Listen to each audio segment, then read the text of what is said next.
Welcome back, Soul Tribe. Today we're going to be taking a look at what is the gossip on your enemy or haters. What's the dirt on your enemies or haters? I'm Diana. And before you are 4 piles to choose from. Pile 1 is from the Quantum Tarot, and the associated object is this squat Laterus seashell or conch shell. Pile 2 is from the Anna K Tarot, and the associated object is this perforated auger seashell.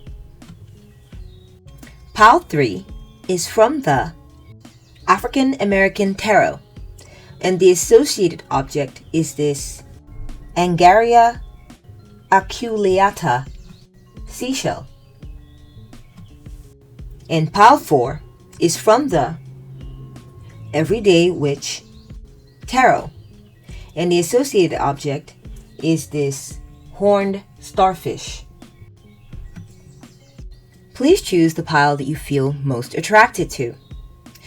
Now, if you're still undecided or you would like to choose an additional pile, then let me go ahead and add your zodiac signs. Be right back. The associated zodiac signs for pile 1 are Aquarius, Gemini, and Taurus. The associated zodiac signs for pile 2 are Scorpio, Virgo, and Cancer. The associated zodiac signs for pile 3 are Libra, Aries, and Pisces. The associated zodiac signs for pile 4 are Leo, Capricorn, and Sagittarius. Feel free to also associate a pile with each enemy. We may have multiple enemies that we're thinking about here, or multiple haters, however you want to, title them, and you may assign a pile to each enemy or hater, and just follow your intuition. This is an intuition guided reading, or if you're still building up your intuition or unsure, then you can link it with the zodiac signs of your enemy or hater. Pause the video if you have to. Take your time, make your choice or choices, and I will see you at your reading or readings.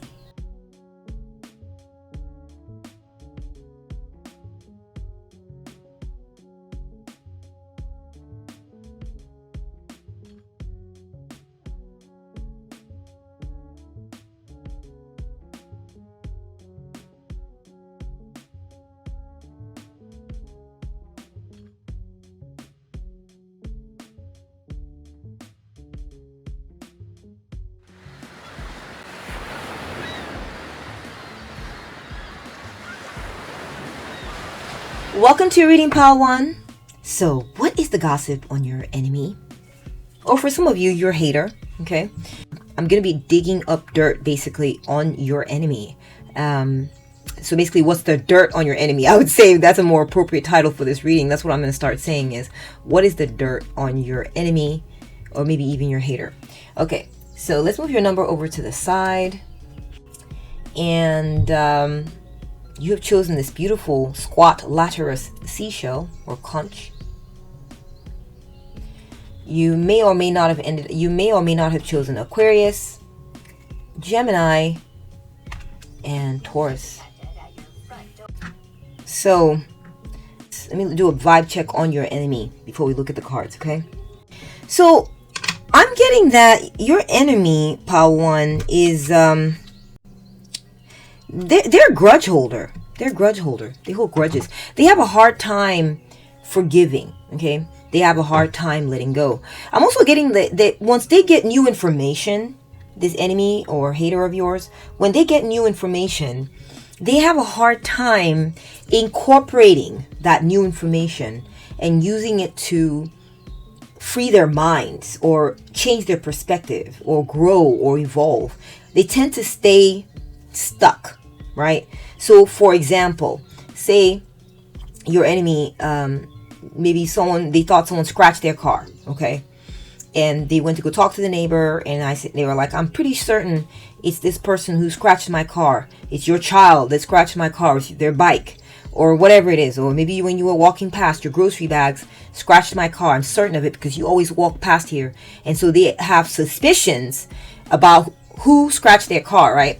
And so they're holding grudges about this. So if that neighbor becomes exposed, say you go home and, after this encounter with your neighbor, say you find some footage. Maybe another neighbor of yours says, well, I've got a camera.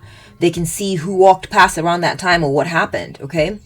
And maybe, from the time that your neighbor says that scratch occurred, you're able to get that footage, and you find out a handyman that walked past and was carrying all their stuff to go work on somebody else's house, walked past their car and was the one who scratched their car. You go to your neighbor's house who got mad and who's accusing you, and you say, look at the footage. Look at the footage of what happened. It was a handyman who never comes by here who scratched your car. And I feel like this person, this enemy of yours, they're not going to be the type to look at that footage and be like, oh my gosh, I was wrong. I am so sorry. Oh, wow. Okay, I'm going to have to contact this company. I need to talk to them. I'm going to sue them, whatever, blah, blah, blah. Sorry about that. Sorry for the false accusation. No, that's not your enemy, Pile 1. Your enemy is a type that's like, they've just decided they don't like you. And they've decided that they're going to pin this on you by hook or by crook.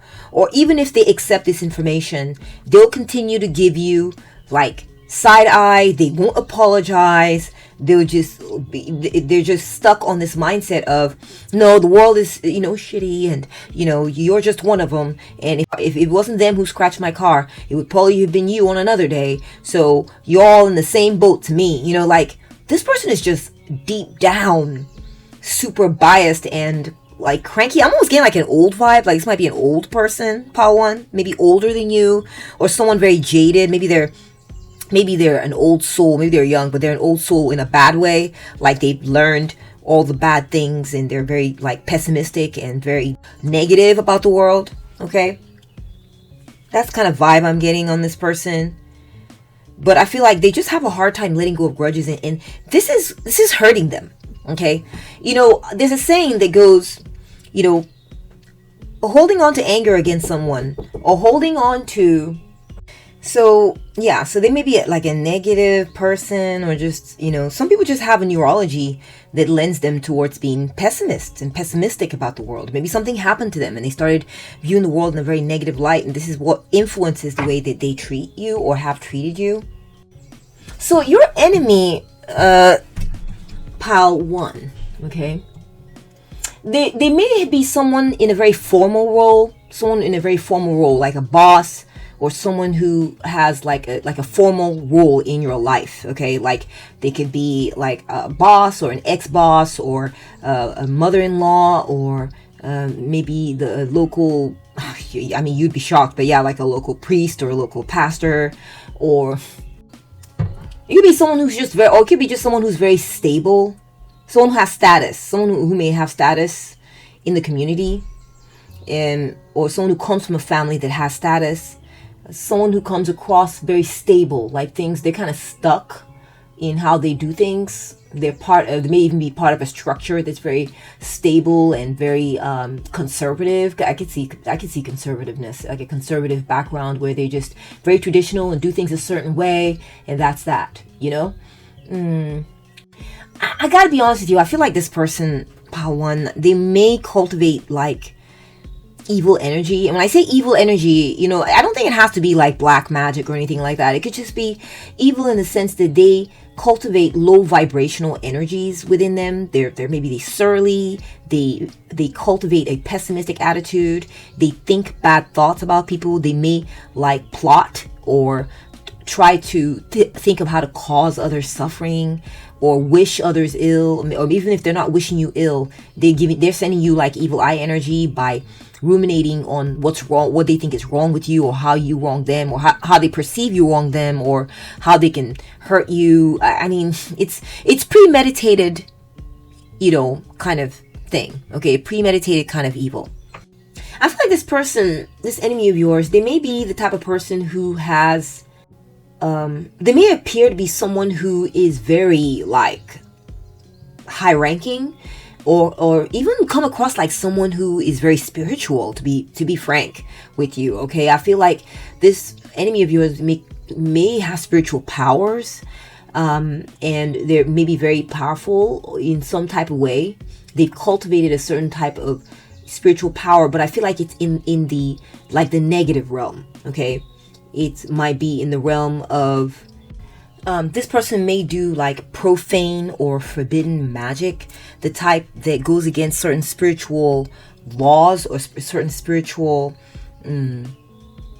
taboos. You know, there's just certain things you don't do, and I feel like this person might either be doing it consciously or even unconsciously. Okay, so this could be someone who spiritually speaking, maybe in past lives they've cultivated a lot of spiritual power, but I feel like they're on their way down. Okay, because a lot of times when you have a lot of spiritual power, or you're very gifted or talented in the spiritual realm, if you use it for bad aims, or use it, whether you're conscious of it or not, it tends to send the person spiraling down, right?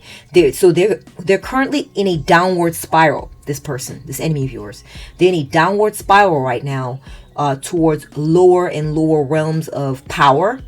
And because the more they invest themselves in this, because I do feel like they have power, and and they are not heeding the lesson that the higher up you go, the more you must make it good magic. Because if you do forbidden, or if you do profane or forbidden magic, that has certain natural universal repercussions and consequences, okay, that this enemy is going to have to deal with. Now, before we look at it, I got another impression. I got one more impression for you. And I was picking up earlier that this enemy of yours, they are currently feeling overburdened and swamped by the energies that they have chosen to cultivate. And I feel like the path that they have chosen to walk, the path that they have chosen to go down, that was a further impression I was getting, is that it's getting heavier and heavier. Okay, it's getting heavier and heavier for them. They feel burdened by it every day. It's like holding a hot coal in your hand, which is the burning coal of anger, expecting it to hurt that other person that you're thinking about. But really, you're just burning a hole through your hand, right? This is your enemy we're talking about. So I feel like this person, they've been holding on to certain energies that's causing them to feel weary, burned out, drained. And they may not be linking the two together. They may be thinking, oh, it's the other person's fault. It's your fault. It's Part 1's fault. It's the world's fault. It's the way these things are. I'm blaming the other person. I'm blaming the people who think differently from me. I'm blaming the person who's going against, quote unquote, my plans or my preferences or my wishes. And I feel like, well, the person who's set against me. And this energy is, it's burdening them, okay? And this could have like health repercussions. Okay, I think on some level, okay, let's keep it moving here. Let's keep it moving. Okay, let's take a look at your tarot card now. This is, upside down. The Page of Pentacles. The Page of Pentacles. So I feel like this person may have written you a letter, or communicated to you, or texted you at some point, or emailed you, or called you, sent you a message. Or perhaps they wrote a message, right, for all to see, that you got to see also, all right? And something about this message had either a negative impact on you, or this plays a very significant role, okay? Next, we're getting the Moon, okay? So what I'm getting, pile 1, is that this message, it provoked some type of anxiety within you or within other people. It's not a good message, okay? It's the type of message that causes people stress. Okay, this person puts out messages that cause people stress. This person, it's possible they're a student, someone who's learning something. Maybe they're a fellow student of yours. Maybe you went to school with this person, or maybe this person is very ambitious. They're working towards something, and it causes other people anxiety. Okay, I feel like this person, perhaps they don't tell people what it is that they're doing. they like to keep it hidden. They like to keep secrets. They like to, try to fool people or try to deceive people about what it is they're actually up to. Okay, this person, they like to cause confusion. Okay, or deceive others with their messages. So this person could be a liar. That's coming through. We have the Knight of Cups. This person could have been an ex of yours. This person could have been an ex of yours who deceived you, who lied a lot. Okay, maybe they lied about what they did for a living, or they lied about whether they were contacting other people. Okay, contacting. If this is a romantic thing, this person may have lied to you about texting women or texting other parties or texting other men. This person may have lied. This could have been someone you worked with. Okay, and because you worked with them, you see them at work, and it causes you anxiety to see them. You don't like them. They make you feel some type of way. This person is shady. They like to operate in the dark. Your intuition had always told you that there was something about this person that was just not right. This person may be moody. This person may have a project that they're pursuing that they love to do. They have something that they love to do. This could have been someone that you used to date, someone who used to be in a relationship with you, someone who pursued you, or maybe you pursued this person in the past, but they ended up being a shady person. They ended up being a liar, or they ended up maybe you used to work with this person and then you started a workplace affair with them, and they lied about being in contact with certain people. This could be at a new job. This person could be starting a new job, or could be at a job that you started anew, and they came across like someone who liked you. Okay, they came across like someone who was into you, but in reality they were shady. They were pretending. Okay, I'm so sorry that you experienced this. Let's take a look at what else is coming through. I feel like this person may have caused you to lose your job. Is that possible? Pile 1, let me know what you think in the comment section. Or they may have caused you to get kicked out. Okay, caused you to lose some type of opportunity. Maybe they pretended to like you, but really they were working against you behind your back. And it's like your intuition told you this person was shady, but maybe you didn't know, but maybe you did know. Maybe your intuition was telling you that there was something wrong with the situation, but because they try to blind you with their loving vibe, so you didn't catch on to it. Maybe they try to be your friend, and you thought for a while that they were your friend, but really they were sabotaging you behind your back. We got the 3 of Wands. This person got in the way of your business success. They made you lose some type of business opportunity. Maybe they procrastinated, or they left you holding the bag, or they kept you waiting. They didn't come through on their end with stuff. They caused delays that cost you money. Perhaps this was a business deal, and this person caused delays that cost you money. Okay, they caused you to lose out financially. Okay, we got the Hanged Man. This person may have made a scapegoat out of you. Like I said, they left you holding the bag. I feel like they left you hanging. This person left you hanging, and they didn't bother to... I'm getting like ghosting vibes. Like this person may have ghosted you at some point. Yeah, this person may have ghosted you. You thought that you could rely on them. You thought that they would come through, but they didn't come through. They lied, and they thought, part 1 is they viewed or treated you like you were either disposable, or someone who could be, like you were dispensable. Okay, they may have treated you like that, like we can do without you. So this could be maybe a coworker or a boss, or someone who was a little bit ranked a little bit higher than you, that treated you like you were no big deal, like you could be shut out, you could be excluded, you could be made to wait, you weren't important, that kind of thing. That you are the one out of all the others who could be ignored and dismissed or left hanging. Okay, interesting. I'm so sorry you went through this, pile 1, with this person. Okay, let's get some information here from the oracle cards as far as, let's get some dirt on them, okay? Let's get some dirt. Let's figure out what's going on their end. What's wrong, okay? They got a long list of criminal offenses. You need to do a full criminal background check. Pile 1, this person is not clean, okay? This person has skeletons in their closet, okay? This person is not clean. So that shady vibe that you got off of them, it's correct. You are bang on correct. If they've shown you a certain side of themselves, then believe it, okay? So them showing you that side of themselves, you're thinking, oh, but they're being honorable with everyone else. Maybe you're thinking they're being honorable with everyone else except me. I'm the one who's going to be treated like this. No, they've committed crimes. They've left others hanging. This is a track record with them. This is how they behave. This is part of their, modus operandi. Okay, this is how they've treated other people like this. They may have even broken the law in certain cases. Okay, they may have even broken the law.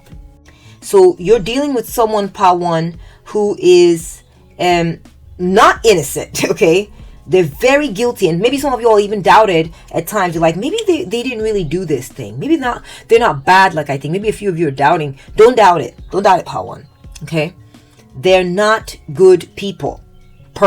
Whoever this person is. Okay, we got dark lighter, rebel, ego-driven, narcissist. Yeah. So I feel like you're picking up on this energy correctly, Pile 1. Okay, this person is like they're cutthroat. They're cutthroat. Okay, and they are willing to do whatever it takes to beat others out or get ahead. Okay, they have cultivated dark energies. Didn't I say that before? They have cultivated dark energies within themselves. Okay, and so they're very materialistic. For some of y'all, this energy is very materialistic, very controlling, very unawakened, very unenlightened. I'm talking about bottom of the barrel, cutthroat. Don't believe in anything greater than what's right in front of them. Don't have higher values or morals. They are being set up to learn a very big karmic lesson. They're being set up for a very big karmic lesson. Okay, they are in survival mode. This person, all right, they're in survival mode. They may even be lustful. They may be any attraction that you thought this person was throwing you away because maybe you thought they saw you as a person. They don't see you as a person. They saw you either as someone to use, as a pawn in their game that they're playing, or a strategy they mapped out, or as someone to have sex with or whatever. It was never going to be deeper than that. Never. Okay, or it could be that maybe this person doesn't really know themselves, or doesn't think that there's anything else out there that's better to do. They think that this is how it's done. This is how this game is played, and that's all they know. Okay, so in that way, they're very unconscious, and this is the drama that they played out with you. Okay, they don't know any other way to be. They don't know any other way to be. I'm getting like a bad boy or bad girl vibe from this person. And I feel like your energy in comparison to this person is very like you're good. You take things seriously. You're ethical. You're a good student. I don't know. Didn't I say, look, exhausted? You see?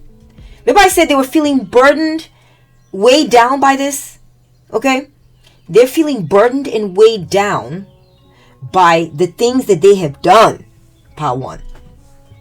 Their conscience is weighed down. Believe it or not, they do have a conscience. I do think they have one, but it's very underdeveloped. Okay, they're not tuned in fully. They've learned to tune it out. But see, these things have a way of accumulating, piling up in our psyche, and they're feeling weighed down and stressed. They feel tired all the time and don't even know why. That's why, Pile 1. There's something they're ignoring. Their conscience. The state of their spiritual body. Okay, the state of their spirituality. Okay, the state of their karma. They are ignoring it, and it's compiling, and they're feeling the weight of it in their current life and don't know how to deal with it. I'm also getting Pile 1 that their lives are empty. Oh my gosh, it's like they're on the road. They live a shallow existence. Okay, if they're coming after someone, if it's a romantic situation, if they're coming after you or any other woman or person, it's very surfacey. This person is not cultivating feelings of love and and all this in their heart. That's not what it's about. It's about getting one over on others. They're trying to survive. They're looking to strategize, use people as pawns and put them in certain places. They like to hide what they're really about. This is what they're hiding, is that they're shady, they're dark, they're about dominating, they're about surviving, they're lustful, they're prideful. For them, a loser is a loser and a winner is where it's at. They want to be a winner no matter what it takes. Okay, this is their mindset. And I feel like they try to hide this, though. They try to hide this. They try to come across like, what? I love this person. I love that. I love you. That's not the real deal. It's a pretend. And it's hard to continue to pretend this. Okay? Oh, I love this thing. Oh, I love this thing. I'm passionate about this thing I do. It's really about winning. Okay? That's what it is for them. I feel like this person may live a life where they don't stay in one place for very long, because they literally, it's like they shit where they eat. Okay? This person messes up. Like like I'll give you an example. If they're living in a certain place, they're gonna hit up after they've been living there a few months, they might see, maybe I'm just going with the romantic, or maybe the bad boy bad girl in the romantic realm. They may see a hot girl or lady coming out of apartment 24, and then another one coming out of apartment 100. They're gonna hit up these two women, play them, disregard their emotions, use them for sex or whatever, and then after a while they'll be like, all right, it's time for me to go. Okay, I've got too many people. The heat's starting to build. I've got too many people coming after me. I'm gonna go get another apartment, or go get, move out of here and go somewhere else. So they travel light. They're always on the move. They don't stay put. Okay, they can't be stable anywhere, because they don't treat things with holiness and reverence. Okay, they don't treat themselves with holiness and reverence, to be honest. And so it accumulates and builds up, and before you know it, they got to go again. So this is getting exhausting. This is just an example, an outward example of what I'm talking about here. This is getting exhausting. This is getting burdensome. Every 6 months or 3 months or a year, they got to move. They can't stay somewhere. The negative or the negative, maleficent, adversarial, profane, or forbidden acts, the things that they do, it's too much. They can't stay in one space and deal with it. They got to move on. They got to be on the run. Okay, we have fallback. Okay, giving space, withdrawn energy, abstinence. So part one, I feel like your enemy, they get rejected a lot. They get rejected a lot. That energy where you felt rejected by them, or they caused you to be rejected from something, they get rejected a lot. Specifically, I think in a romantic realm, there are people that they want to be close to. They're like, oh my gosh, that person's like an angel. Could be you, Pal One. Pal One's like, looks like an angel. I want to be seen next to Pal One. I want people to think. Remember, they're thinking strategically. Remember, they're thinking about how it serves them. This is not about love like that. Okay, their heart chakra is not open. Okay, this is someone who's dealing in the lower level energies and vibrations. Okay, this is where they feel comfortable. This is what they're hiding about themselves. And for them, it's about proximity to people who seem good, who seem clean. Like they need to feel validated, right? Power one, your enemy needs to feel validated by the people that they're close to. So they can be close to beautiful people, or people who have good standing in community, people who are nice, people who are good. This throws doubt onto, it helps to cover their scent. It throws doubt into others who might be challenging them and saying, but this, your enemy, Pal One, they're saying this about your enemy. But no, there's something wrong. They did me wrong. They did this to me. They did that to me, whatever. And people are going to step back, look at the evidence. Okay. Remember, your enemy's pretending. So they try to cover their tracks, right? Even though they have this bad record or bad history. All right.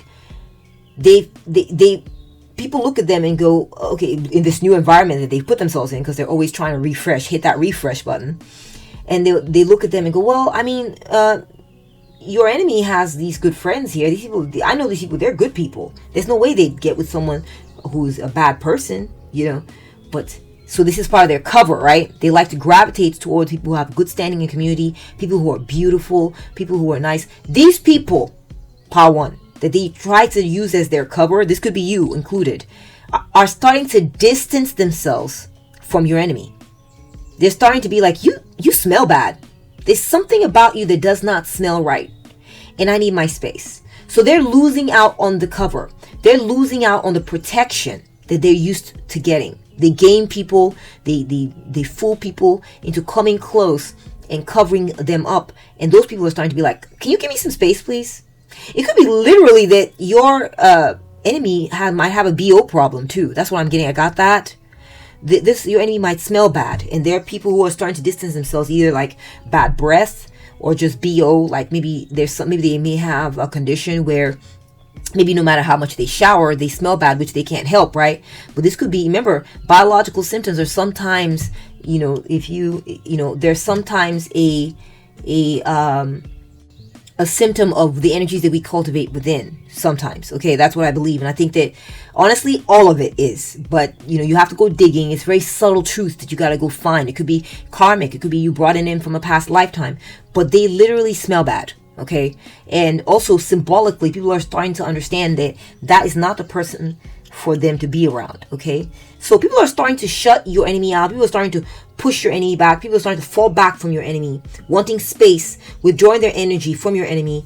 And if they have a girlfriend or they have someone they're currently dating, this person is not having sex with them. Okay, this person is not having sex with them. All right, this is something you don't know. Okay, we got running, or you may not know. We got running. So pile 1, I feel like this person they're a runner. They're constantly on the run. They're constantly running from responsibilities. Look, they've got their suitcases packed. They've left, gone to somewhere else, and they're just exhausted from all the running, all the escaping, all the avoiding. They avoid consequence like you would not believe. They know what they've done, but they try to run away from what they've done. They try to avoid it, try to leave these people behind, avoid these people, ignore these people, run away from them because they don't want to be accountable, pile 1. Okay? So they're having to always be on the run, which is an exhausting life, if you ask me. This person's exhausted. I feel like I lost this war already, but I will keep going. You see? Pile 1, I feel like your enemy is one-track minded. They are unable to reverse the course of events. Okay? That they've set in motion due to their despicable acts. Okay? And they're so caught up in winning. Remember I told you it's all about winning. And that even when it seems like they're losing, they'll never give up. Whether they're winning, whether they're losing, they will never stop. Okay? And what I mean by that is that they're running themselves into the ground. They're digging themselves an early grave. And it's all up to them, you see. It's all up to them. They could do different. But they continue to be like, no, I'm going to stand my ground. I'm going to be like this. They are accepting certain discomforts because they want to be viewed as, I'm still standing. I'm still standing. I'm still here. I'm still strong. You didn't knock me down. I'm not losing. I'm still here. But it's costing them greatly. Okay. Next, we have mentally ill, psychotic, or possessed. Pile 1, I feel like this person, this enemy of yours, they got problems. They got problems. And this is not to say, this is not like, I try to be very honest in my readings. I really do. So this isn't about, this is not a roasting session for your enemy. This is the truth about what is wrong on their end. They may have certain strengths, okay? Like they may be a good student. They may be intelligent on some level. That could be the case. I don't know. Okay, I'm kind of picking up on that a little bit. There's some intelligence there. So I'm not saying everything's all bad with your enemy or your hater, but there are some serious things wrong with them, okay? They the reason why they'll never stop being like this, pile 1, is because they're mentally unwell. They are mentally unwell. Loco in the cabeza. Okay? They are. I feel like they should be medicated. They may have some kind of undiagnosed mental health issue or concern. It has to do with they may have anger problems, anger management problems, or they tend to they are not what's the word I'm looking for? They're not empathetic. They lack empathy. They're out of touch with reality. They're out of touch with reality, pile 1. They may hallucinate things. They may see things, like they may be telling themselves certain lies. Okay, there's certain lies that they tell themselves, and they literally see this as true. So, for example, remember that earlier example I gave you about they believe that you scratched their car. Even after you show them the footage, they may say, yeah, later on, yeah, but I saw that you were walking with that person. I saw you in the background. I saw you that you were walking with that person. They may misremember things. So for them, this person is very slippery, because if you try to like confront them or try to work through things with them, they literally have a reality that they have spun for themselves that supports their theory, that supports their outlook. Now, it's possible that your enemy may be seeing a psychiatrist currently. Okay, this person, it could be that maybe they need this, or they're already seeing someone for it, and maybe have gotten like, done like, what is that? When they keep you for observation. Okay, at times though, maybe they've gone to see a mental health professional, and that mental health professional has said something like, look, let's keep you under observation. And if that's not the case, then they need this. Okay, they need this. What I'm also getting, Power 1, that they're delusional. I feel like this person's delusional. They're delusional about the fact that they have a track record. Even I think that they're delusional about the fact that they have a track record with hurting people. Okay, they have a track record of offending people. Okay, but they don't quite see it that way. Okay, they don't see it that way. They're kind of caught up. They're imprisoned by their delusion that they're okay, that they didn't do this. Okay, they think it's other people that are crazy. They think that I feel like this person they've straight up told themselves a story about how the world is, and they're kind of cuckoo nuts with this. Okay, they're delusional for sure about how the world works, what role they've been playing in this drama in their lives. All right, and how they're being perceived, what they're doing to others. They're so caught up in their own perspective, it's just really hard for them to see outside of this. And if any complaints come up, or any of these offenses are brought up, they think it's the other person. There's definitely a narcissist vibe going on here. It's never their fault when something comes up. All right, so let's move on to. So this is the dirt. Is that they're currently, maybe they're getting mental help for it right now, and they have been either committed to like a psych ward, or they're currently being evaluated or being viewed that way by other people. All right. Next we have Spirit Team. Ooh, I love it when I get this card. So here's the thing about this enemy of yours, Power 1, is that your Spirit Team has got your back against this enemy. Okay, they've got your back. They're not going to allow this enemy to win. And you may have maybe lost something because of them, but I'm seeing that you're going to find new allies, or may already have, that are actually meant for you, that are meant to stay. Your Spirit Team has, believe it or not, protected you from the worst of what this enemy could truly have done to you. They have your back. And this is something that your enemy does not realize, is that their aims against you have been thwarted, and have been, you are encircled by a circle of your most powerful spirit guides, the gods, goddesses that you have.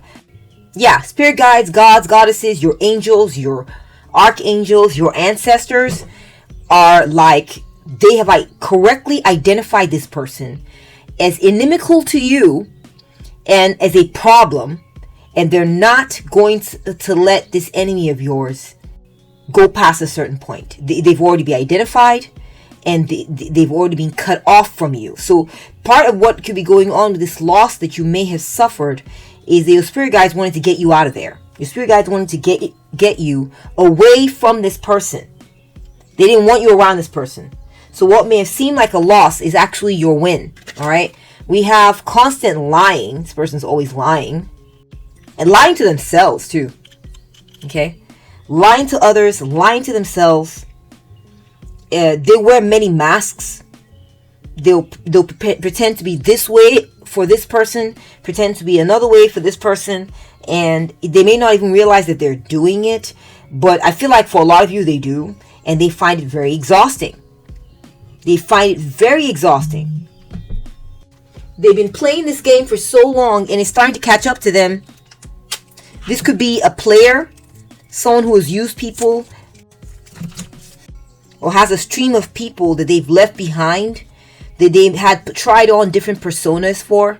They would get information from this person, maybe you, on what it is they like, what they're about, who they respect. They would become that person, all right, for a time, try on these traits, try on this persona, and then they would, once they discard that person, they would discard that mask, and they've got many masks that they've tried on, meaning that they've lied a lot, pretended a lot. They're not true to themselves, and they're not true to others. This is who they are. This is the dirt on them, is that they've worn a lot of masks. They've built a foundation of lies in some ways. And they may have left these masks behind, okay? But they, in a sense, they're accumulating these masks because they've made a certain impression on you, or made a certain impression on person A, made a certain impression on person B, person F, person T, and that those people now have that impression. And when they show the dark side, they're like, but I thought this is who you were, right? And they're like, oh God, you caught me, fine, that was just a mask I was wearing for you. But they can't even bring themselves to say that. All they can do is accumulate it and move on to the next, okay? So this is a very exhausting life for your enemy, okay? They're very exhausted, is what I mean. Now, we got low IQ. So I feel like this person likes to think that they are smart. They may like to pretend that they're intelligent. They may like to pretend that they're a good student. That's what it is. They like to deceive people into thinking that they're learning. They've learned a lot, and they take notes, be learning something, and they dutifully take notes, and are really truly are studying this thing, and truly are trying to understand this thing, that they're a good student, that they're listening, that they're paying attention. In reality, they have a low IQ. They're dumb as hell. Okay? I'm so sorry, and I'm not looking down on anyone who's watching here who has a low IQ. Okay, I'm just saying, hey, you can have a low IQ, but hey, be a good person, right? Use whatever intelligence you have for good, not evil, not bad. Okay, not for the nefarious, not to take advantage or get one over on people. Win honestly, using what it is you truly do have in a good way. Generate good karma. So this is where your enemy has it wrong. Okay, they're very dumb, and I feel like they keep thinking. Here's a way that they're dumb. I just got a message for you guys. Oh my gosh, they keep thinking that they belong to good people, that they belong with quality people. Okay, they belong. They deserve to stand beside beautiful people, quality people, people with good conscience, people who do right, people who care about others, who have a good heart, who are trying to be better in all this. They believe that they should be next to these people. They keep barking up the wrong tree. And these people keep pushing them away, going, I'm sorry, but you don't quite smell right. You don't quite seem right. And they keep lusting for and keep wanting to be near. This could be you. Power 1. Okay, you're a quality person. That's what I'm getting. Yeah, you're a quality person. You are a good person. You have a good heart. You're intelligent. And fortunately, I would like to say, rather, you have not used your intelligence to figure out how to get one over on others. So you're not very intelligent when it comes to doing that. You're not very intelligent when it comes to scamming. You're Power 1. You're not very intelligent when it comes to, scoping people out and trying to figure out how you can use people and how you can get one over on them, how you can strategize and manipulate them. You are not very smart when it comes to this. But they are, okay? Your enemy is. And they keep wanting to ally themselves with people who are not like this. And you sensed it and pushed them away. Others have sensed it and pushed them away, but yet they keep trying. This is where they're dumb. They keep trying to come back to try to hang out with these people. And these people are like, no, back away, please. Something about you doesn't smell right. All right, let's move on to your next oracle card. Chasing clout. What did I say? They want to be around quality people. Your enemy is so desperate. They want to be seen around quality people, people who have accomplished something in life, people who are good people who have a good name and who have cultivated a good reputation. They want to be around these people. They might even want to be around celebrities. And it's like they're always chasing these people down. They're addicted to attention too. They want to be seen. They want to be noticed. They want to get around popular people. And it's starting to show. People are starting to see that this is how they are. And they're starting to see that they may like to name drop. Your enemy might like to name drop. Might like to say, I've been around these people and I know this person and I've been here and I've done this. Because they want to be seen as important. They want to be seen as being validated, right? Or given a thumbs up by someone awesome. But these people are starting to realize that your enemy is not what they say they are. Your enemy is now starting to be viewed as someone who's dumb and shady, manipulative, scheming, not a good person, someone who will hurt others, okay? And not want to take responsibility for it. All right, let's move on. We got know-it-all. Exactly. You know, it's funny. This is a very interesting combo. Your enemy is a very interesting combo, Pile 1.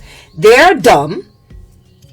And like I said, it's not a roasting session. Okay, this is just, I'm trying to show you what is wrong. Spirit is trying to show you what's off here with this person, so you can understand where you are compared to them.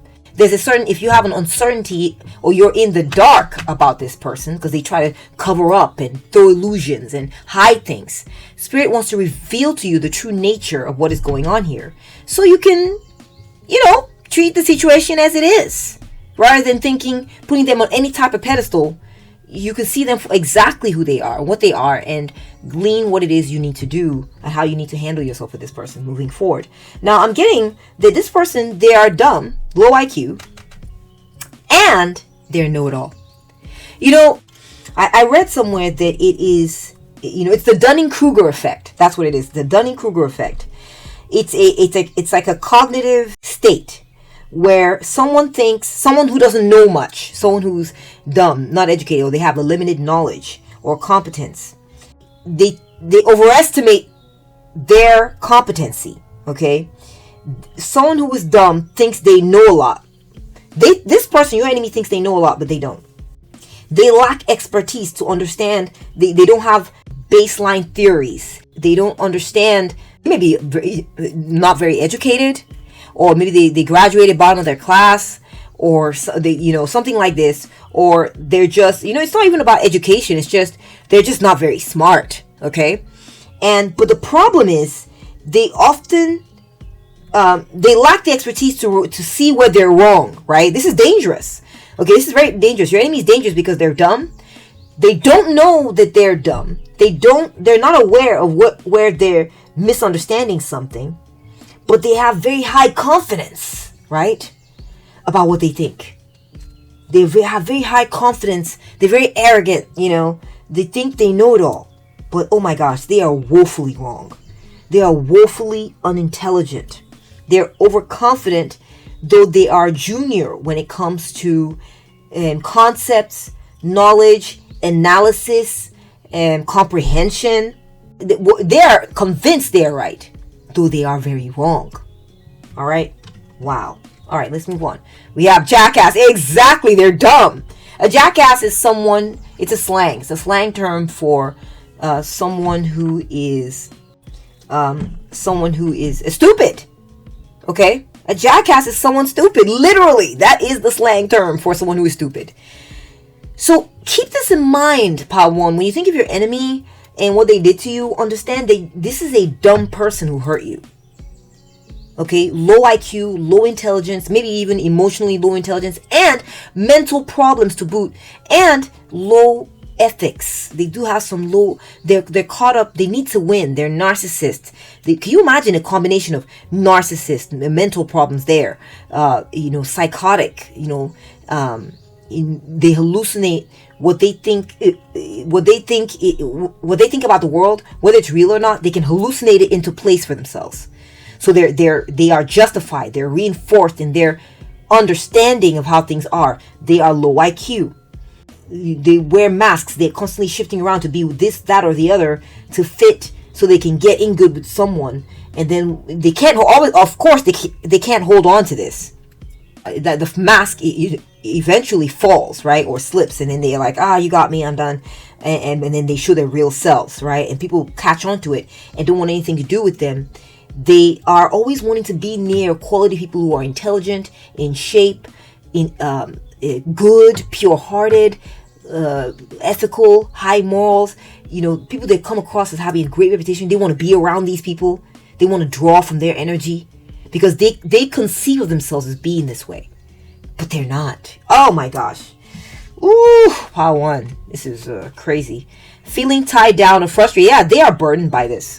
It's like they don't even realize they do feel burdened. They feel exhausted by this complex that we call their personality or their karma. They feel yoked to it. Okay? They don't understand it because they're dumb. They don't understand how it's coming together this way. They're exhausted. We got the yoke. We got burned out next to each other. It's not a coincidence. This is called resonance. That the proximities here with these cards is they feel tied down and frustrated by their complex, but they're too dumb to analyze it correctly, and they will not listen to anyone else because they're very hyper confident, and so no one can get through this to this person. They're kind of locked in with these patterns. Next oracle card, we got the silent screams. Ooh, the loudest screams are often unheard. Find the strength to voice your truth before it consumes you. So they are lying. They know they're lying. They are aware of that they have to lie to get by sometimes. Suppressed pain, unspoken words, and internal conflict. Here's what I'm starting to see is that they are aware to some degree about some of their flaws, some of their foibles, if you will. Okay? Their weaknesses. They're aware to some degree. I don't think they understand the depths to which how bad it truly is, but they're aware. And I think that they like to hide all this. They like to hide it. And they don't like to show the uncertainty on the outside because this will ruin their case, right? Ruins their standing, their credibility. They need to look. Look, this one's like, nose in the air. They need to come across like they are certain and confident about who they are. They need to. This is part of their complex, their personality complex, okay, that they got going on. But inside, Power 1, inside, they are screaming in pain. There's things they would like to say. They have to suppress this part of themselves that has self-doubt. They have to suppress the part of themselves that is, they know that there's something off about them, but they don't want to talk about it. So when you do that, you're suppressing a part of yourself. And when you suppress a part of yourself, it creates, heightened anxiety, depression, chronic stress. They're not completely true to themselves. They are putting on masks. They are pretending, okay? And so this is causing fatigue. We talked about this before. There's a fatigue, a drain that comes from this holding on to this lack of genuineness, if you will, okay? And it could lead to things like, I feel like they may have digestive issues, or maybe even high blood pressure. That's possible for some of them. They may have memory gaps too, because they're so caught up in processing all this, they're not fully present. And remember I said they tend to twist reality.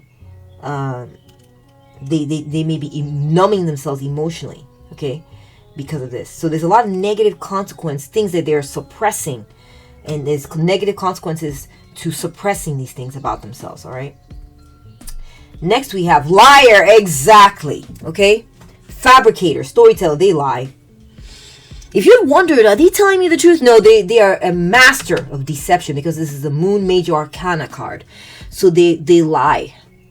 They will lie through their teeth to keep up certain appearances or to defend their stupid opinions or perspectives or justify their unethical ways. Okay, the places where their character fails, they will do anything to protect this. They will lean into lies. It may not be their own lies, maybe lies someone else is spewing. They'll hold on to that. They'll be like, I need that. That's a good lie. I'm going to hold on to that one. It's not true. We don't have all the evidence, but it could be true. So they tell themselves, could be true. So I'm going to hold on to that. So, it could be true. This is part of their low intelligence. Look, Pile 1, it's best to keep away from this person. I mean, they can't be saved. They can't be, I'm getting the feeling they might be older. If they're not older and they're younger, maybe there's hope. But if they're older, forget about it, okay? This person is deeply entrenched in, telling themselves lies, speaking lies to others to justify where they're at, their perspective. It's not good, fam, okay? Next, we have in denial. Oh, my God. Wow, in denial.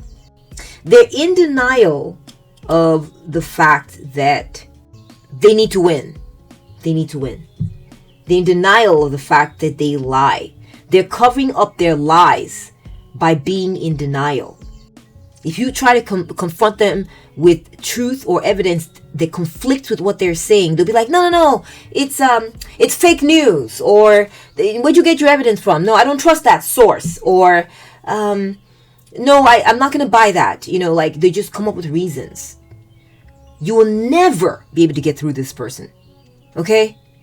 They're deeply entrenched in this bubble that they put themselves in, and they have a lot of fortifications, okay, things keeping them caught up in this bubble. There's nothing that can be done to get them out of it. We got drifting apart, the connection between you and someone saying, yeah, okay, this has led to you drifting apart from this person, and it's also led to their people that are important in their lives, Pile 1, important to this enemy of yours, that are drifting away from them. This is part of the negative consequence. They're losing out on a powerful ally of theirs, a powerful ally, and they're okay with letting this person drift away from them because they're so desperate to be right. They're so desperate to be viewed as, I feel like there's something they value, or someone they value, who they are allowing to drift away from them because they've got to be a know-it-all. They've got to be right. They're dumb as hell, and they can't, they don't want to accept maybe someone who's more intelligent than them telling them something, or someone who has more resources along a certain line, along a certain, I don't know. They don't want to hear about it, and so they'd rather be, they're fine. They're accepting this drifting, okay? They're accepting it because they just need to be right. So. And this is the message in regards to what is the dirt on your enemy or hater, okay? As far as how Spirit sees it, what you needed to know about this person to help you understand and come into a position of strength about your enemy, and what you need to understand about them. I hope this resonated with you. I hope it, it helped you understand something about them, and maybe helped you feel confirmed or validated. If it did, please give it a thumbs up. Let me know your story in the comment section. I'd love to hear from you. And please be sure to hype up this video. That helps this channel grow, and that way we can come together as a soul tribe and promote this channel.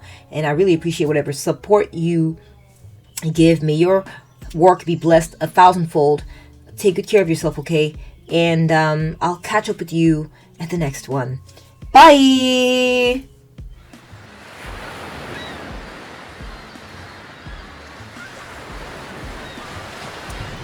Welcome to your reading, Pile 2. So what is the dirt on your enemy or hater? Or what is the gossip on your enemy or hater? Let's move your number over to the left. You ended up with this perforated auger seashell. You ended up with Scorpio, Virgo, and Cancer. Okay, so let's do a vibe check here on your hater, shall we? So your enemy, Spirit's saying that your enemy's arguments or your enemy's perspective is full of holes. Okay, it's full of holes. They have weak spots in their arguments. They have flaws, straight up. Okay, and we all do. But there's something about having gotten in an argument with this person, or maybe a disagreement, and their perspective or their angle is full of holes and has a lot of inconsistencies and just illogical nonsense in it, okay?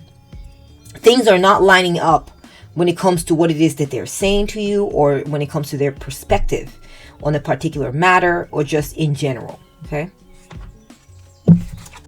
Next, I'm getting that they tend to be, I think because of this, they tend to be ignored by the people. I know that you may not think that they get ignored, but they do. There are people who hear their BS and are like, okay, I'm going to go ahead and tune out that person now because they're just talking rubbish, okay? They don't know what they're talking about. So they've gotten tuned out in some type of manner, or tuned out by important people, or they get tuned out a lot by a lot of people, because once some people give them the time of day and listen to what it is that they have to say, they start thinking, they start thinking about your enemy, Patu, that, this person's not making sense. That doesn't make any sense. So they end up getting put into the background because people can tell that they're talking rubbish, okay? They may have suffered some type of either demotion, or they may be suffering from having been dismissed by others because they don't make sense. There's holes, there's weak spots in their argument. Okay. Next, I'm getting that when it comes to the shadow aspect of your enemy, pile 2, okay, there's some type of issue when it comes to their money situation. I feel like they're struggling when it comes to money, okay? Their ignorance is leading their finances to suffer, okay? They may be lacking in stability.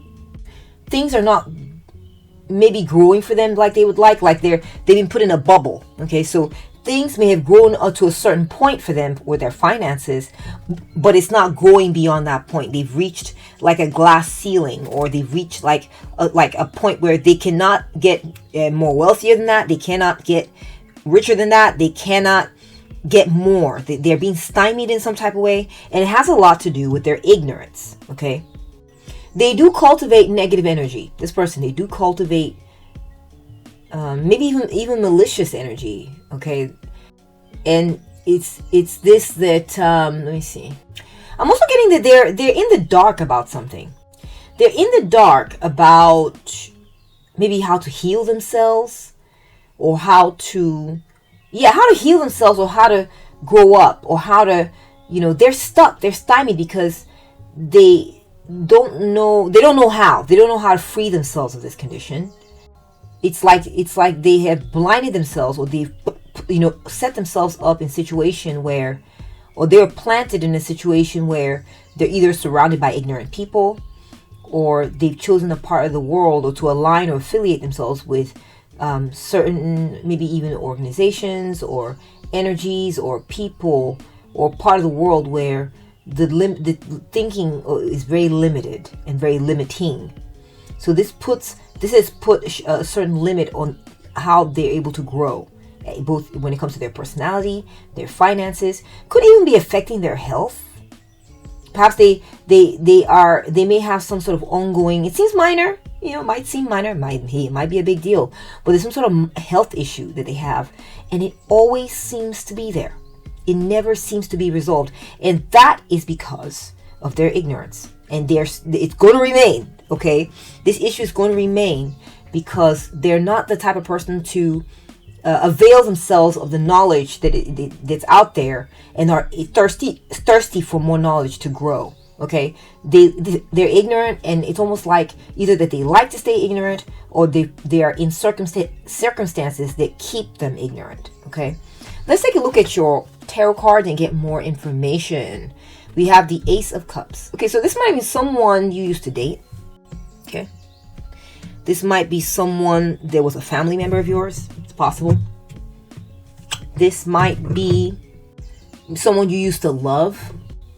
There was a good beginning with this person. Things flowed at first with this person, okay? You may have had a lot of compassion for this person, or they may have come across like this to you at one point, okay? Like they had compassion, they were loving. You may have thought that about this person at one point. Next, we have the Six of Rods. This person may be cocky. They may be arrogant. They may have won some things. I feel like this person's like a hero. They may have a great reputation, this enemy of yours. It could be that lots of people think well of them. Lots of people have put them on a pedestal, okay? They may be affiliated with a winning situation or a winning party. They look up, either looked up to as a hero, or they've got a hero that they really seriously look up to. They've been recognized for something that they do. They're loved. This enemy of yours is loved. I'm going to tell you straight up, okay? This person's loved by others. I don't think by you, but by others. Maybe you used to love this person also at one point. They've triumphed when it comes to something. They're very confident, especially amongst their people. Remember I talked about how they're in a certain sphere or a certain part of the world, or they're kind of limited. So the people in that situation think well of your enemy, okay? We have the Star. Wow. So your enemy, man, they're a beacon of hope to people. They're a beacon of hope to others, okay? I feel like this person, they may have some good karma from their past life. Because I'm getting the Star, which, you know, symbolizes to me, you know, the grand scheme of things. Interesting. They may be a signal of hope, a signal of healing, of dreams coming true to others. This person may have a lucky streak. They may have won something. I'm getting like maybe like a lottery winner, or, you know, this is someone who's got a great reputation and has good energies around them. My goodness. Wow. This is going to be very interesting reading because, you know, yeah, let's get more information, okay? This person, though they may have a good reputation, they're a signal of hope, they're bright light in the sky, you know, they have a victory, they're loved, or you may have loved them at one point. You had a major fight or falling out with this person. Yeah, you had a major fight or falling out with them. Yeah, you had a massive fight with this person, and I mean, it left you, I'm so sorry, but I think you found it to be very shocking, because I think you got lulled in with the fact that this enemy of yours had such a great reputation, so many people liked them, but it's possible that it got to their head. Your enemy may be a celebrity or a local celebrity, someone very popular, someone who has lots of friends, and it shocked you. You thought, you know, maybe you didn't expect this from them because you thought, well, this person's widely loved. It must be because they're an amazing person. Well, boy, were you wrong. Something, I mean, I feel like you were taken aback for sure. Okay. It's possible also that this enemy of yours disrupted something that you thought was rock solid. Okay. You thought it was rock solid. Okay. Could have been a relationship. Perhaps it's possible you got into a relationship with someone and your family loved this person. I'm just giving an example, okay? You got into a relationship with this person and your family just loved them, thought they were amazing, that you found the one, that they were your soulmate. And then something crazy happened. You all had a falling out. There was a major fight. Maybe they shocked you with some piece of knowledge. Maybe in their mind they thought there were others to choose from. You had settled with them, but in their minds they had others to choose from. Okay, they were still trying to make up their mind if they want to be with you or be with someone else. Something like this, possibly, and it rocked your world. And I'm so sorry that you experienced that. Pile 2. Yeah, I do feel like there was some sort of major transformation. This person brought about they were a trigger or catalyst for a major transformation in your life. It could be a relationship that ended for sure. Or it could be an employment. It could be employment, or it could be a living situation. Maybe you thought you were living in this beautiful home with this person and everything, and it all fell apart. And you had to maybe sell this home and divvy up the proceeds and go your separate ways, or maybe there was a certain, I'm seeing like, ooh, I hope not violence. Pile 2, I hope not violence. It's possible there was a fight. There was physical things being destroyed. Maybe you got, they were physically abusive, and I hope that's not the case. And if it is, I am so sorry you experienced that. That is insane. I would. Oh my gosh, that would just. And we're gonna get to the bottom of it. If this was the case, we will be getting to the bottom of what Spirit has to say about this person. What is the dirt on them? what is the dirt on this person. We're going to get information about this person that will bolster you and help you reach some type of closure or give you confirmation or validation. We're going to get that today. Death. There was some sort of transition or change or ending. And this is major arcana. So it ended like a phase of your life and started a new phase. It began a new phase. It was traumatic, possibly, but it was like a marker for the ending of a certain type of thing and then the beginning of something new. Okay, new phase. We got the Two of Swords, yeah. You went your separate ways, for sure.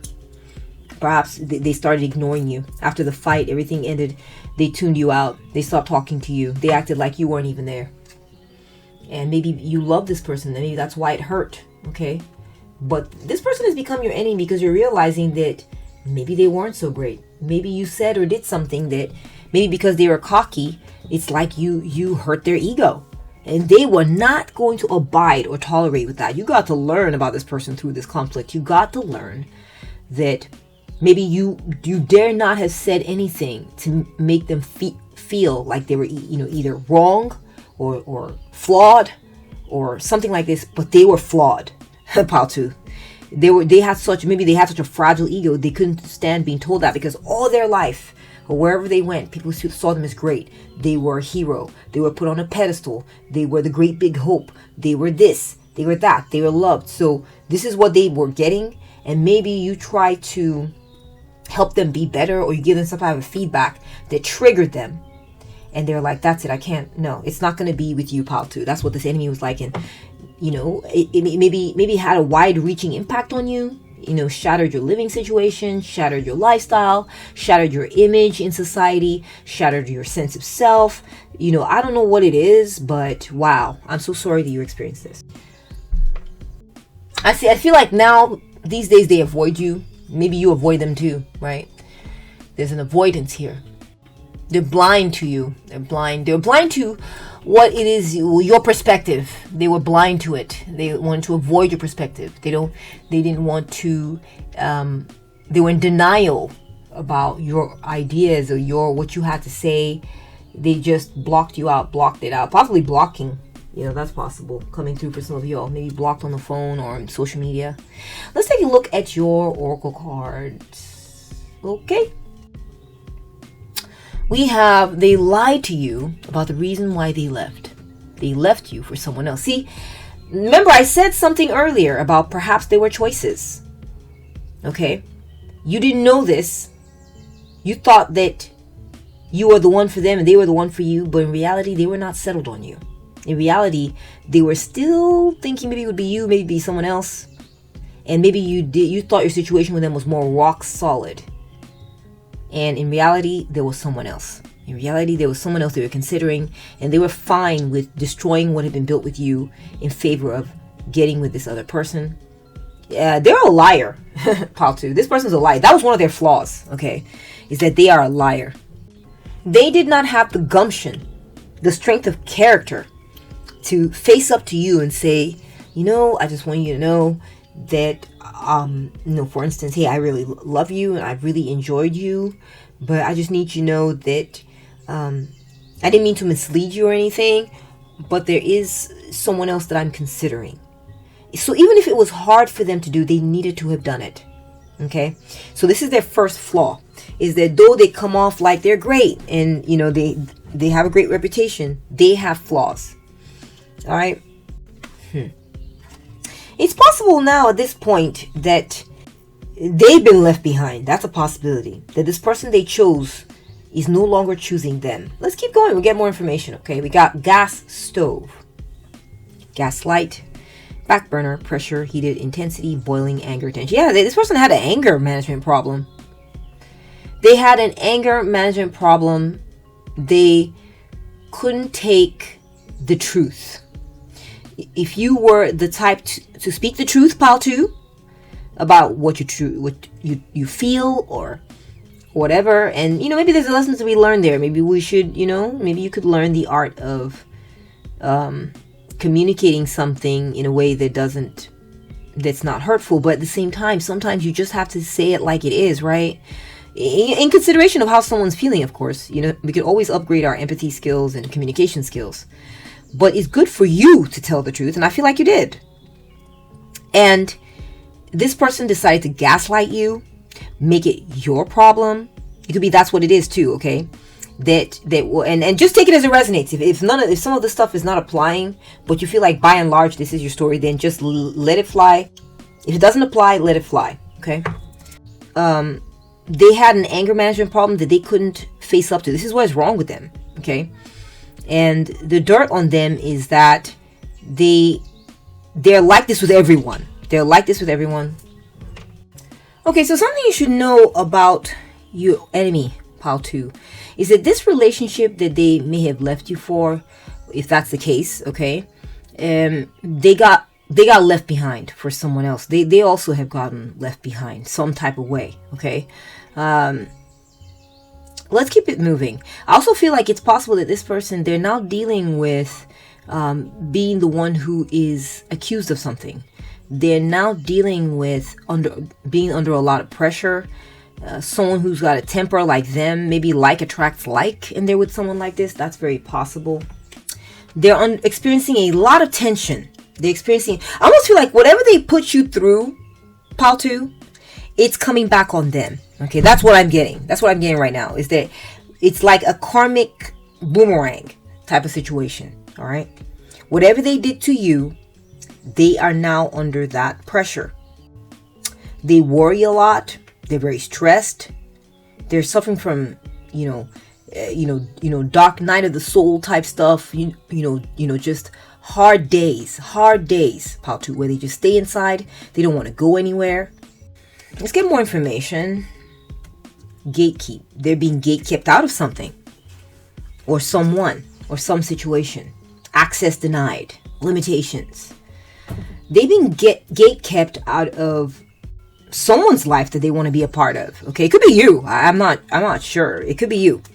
It could be that once this happened, you're like, oh, so you think that you can just explode like this, go on a rampage like this, tear things up, break things down, cause major upheaval, chaos, and we'll just continue on our way and be good. Like, almost like they expected you to tolerate this and to make space for, like I'm getting to in mind, like they embarrassed you, like they, humiliated you or tried to humble you in front of your family, your friends. They said and did things to make it seem like you were a horrible person, whatever. They are suffering right now because you no longer let them in. You may have blocked them. I remember I said I got blocking. That you may have blocked them, or they may have blocked you. I'm not sure which. Maybe it's both of you. I don't know. I think it's you. And you have denied them access to yourself, or someone has. Whoever they left you for, if they found someone else, that person has denied them access. Maybe that person dealt with the same issues, saw the same issues in this person, and has cut them off, okay? It's very interesting. It's like a mirror effect, okay? We got carless. Oh my goodness. No car, repo, car issues. This person's had a major downfall. Ever since this breakup or shake-up, it's like they've been on a downward spiral, pile 2. This person has been on a downward spiral. They've lost things. They've lost someone. They're under stress. They're being told they're the problem. They're under pressure. They've been accused of stuff. They're dealing with someone else's anger, someone else's ire. They've lost their car, or they're having car issues. Maybe in the breakup, you took the car and they were never able to get another one. I don't know. But they're going through it right now, pile 2. They are going through it. They called me your name whilst we were effing. Okay, pile 2. They definitely, I feel like they moved on to someone else, but they ruined this situation with you. But they think of you still. They are really racked with guilt and stress because they wanted you. Maybe they wanted to have their cake and eat it too. It's totally possible, okay? This person wanted to have you and have this other person too, or have you and have whatever it is you were telling them to let go of. They wanted to have their cake and eat it too, instead of realizing that maybe they need to respect you and keep, if they wanted to keep you, then they'd have to accept certain things. Things that made you feel comfortable or made you feel safe. Okay. I see this tower here. Towers like these were fortresses back in the day. Okay. And, is this a turret? Yeah, a turret. They're broken down by the lightning. Okay. So there's a fortification maybe that you wanted that they destroyed. Okay. They didn't want you to have this feeling of safety, or they didn't care about it. And now there is a payback. There are repercussions from the fallout of having, I wouldn't say even tested this boundary, but just broken the boundary. Broke it. And they're not over you, Pile 2. They are not over you.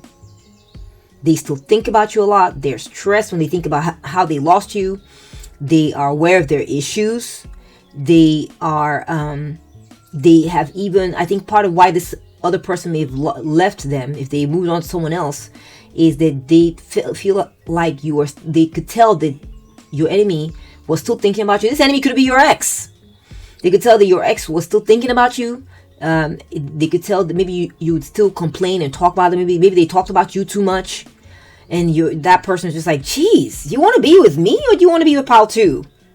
Why did you leave that person, come to me, and now all you do is talk about this person? Or are you worrying again? Are you worrying because you left that person, Pile 2? Pile 2 meant a lot to you, didn't they? And they didn't want to say this, but all the evidence was there. And then for some of you, I mean, they may have just flat out, you are living in your enemy's head 24/7. Okay? You are living in their head rent-free, Pile 2. And he says here, they may have called out your name whilst they were effing this other party. Okay? So I think that's part of what's going on with them being rejected by someone else, is they're realizing that your enemy was not over you. We got fraudulent. Insurance policies, paperwork, bank accounts. Now we're going to shift back to this storyline of this person. Maybe this is a work-related thing. This person has been caught cheating, okay? They've been caught cheating, and in more ways than one, right? They've been caught cheating when it comes to, there's things they needed that maybe you were giving them, okay? And maybe without you in the picture, they've had to resort to illegal or unethical ways of coping, trying to get stuff done. And they have gotten caught doing this. Or they found themselves with their back against the wall, having to do things that were unethical or illegal. Okay, this is one way that they are falling right now. This is the dirt on them. Okay, this is how they are. Okay, you will witness their karma. They wronged you, and something's going to happen with them that you're going to see. You're going to see with your own eyes. Perhaps you're seeing it with your own eyes now. Perhaps you distance yourself from them, but you're aware of how things are going on with them, maybe from a distance. And you are getting to watch how their life is falling apart. Maybe you've seen evidence of this. Maybe you saw evidence and didn't realize that that's what you were seeing. Well, you're getting confirmation and you're getting clarity here today at this reading, Pile 2, which is that, their failure and the consequence that they're going to be suffering as a result of how they treated you is going to be it's going to be made plain. It may be talked about by others. It may be one of those things where you just happen upon information and see it. Maybe you still work with this person and you see them coming into work looking downtrodden, looking shoddy, wearing crappy clothes, looking stressed, looking like they're losing weight, looking like, things are not going well for them. You're going to be seeing this, Pile 2. Or maybe you already have been, okay? Next, we have constant drama. They have constant drama in their lives. Yeah. So they've ended up with someone or in a situation where their situation, it's not good, Pile 2. Your enemy is in a bad way right now. Their situation is unstable. It is worrisome, money-wise. It could be if they're in a relationship, it's not going well. They're not trusted. They're not liked. They're viewed as being wishy-washy, being not over the person they're with. The person they're with is understanding now that your enemy is using them as a placeholder. Okay? And their life is a mess right now, Pile 2. Their life is a mess. Okay? They're having money troubles. They have a lot of drama in their lives too. Fights, arguments, one thing after another. Okay? Incarcerated. Oh my gosh. For some of you, this person's in jail because they got caught being fraudulent, right? They got caught breaking the law. I feel like maybe with you, they underestimated, okay, Pal 2, your enemy underestimated how much you were a part of their success. They underestimated how good you made them feel, what stroke of good luck you were in their lives. It got to their heads. They were cocky. They thought it was them. They thought, well, I'm great. I don't need Pal 2. I can treat Pal 2 however. Boy, did they learn that was a horrible mistake. They are learning now that it was a horrible mistake. Look, we got this guy, head buried in their hands, going, oh my God, this is a lot for me to deal with. I think they're still shaken by the breakup. They're still shaken by the fallout, the falling apart of things, even though they may have triggered it by doing something wrong, okay? Maybe they cheated on you, or maybe they did something, okay? Or they had an anger problem, anger management problem, whatever. They expected you to keep taking it, Pal 2. I think they did not expect that you would view this as the end. They did not expect it. They did not expect that you would cut them off, keep them out, that you would view that as a giant red flag and that it was over. Maybe you found out that they were a criminal and they opened up and told you and you're like, what? Oh, hell no, I will not be affiliated with a criminal. That's just an example, okay? Just take it as it resonates and leave the rest for others. But this person is now in jail. They got locked up, about to be always in and out. They're about to get in trouble with the law. Maybe they're a white-collar criminal. They may have committed white-collar crime. Or they may be a serial cheater. They can't control it. They can't control themselves no matter who they're with. It could be like a karmic thing where they did you wrong and you're a very heavily protected soul, Pal 2. This does happen. Some people are so heavily protected by their spirit guides, their guardian angels. They got a strong relationship with God. They are heavily guarded on the spiritual realm and even the physical realm. And it's like they messed with the wrong person, Pal 2. Your enemy messed with the wrong person. In you, they messed with the wrong person. And there's a huge karmic fallout that they're having to endure at this time. Okay? Don't worry, they're not getting to enjoy their lives after this, Pal 2. Trust me. Okay? We have secret affair. Exactly. They're a serial cheater. What did I say? I didn't even know that this is insane. The energies are plain as day to see here, okay? Is that this person is a serial cheater. They're still doing what they were doing, and now they're in the doghouse. You may have put them in the doghouse. No, well, not even the doghouse. Like, you may have just gotten rid of them, okay?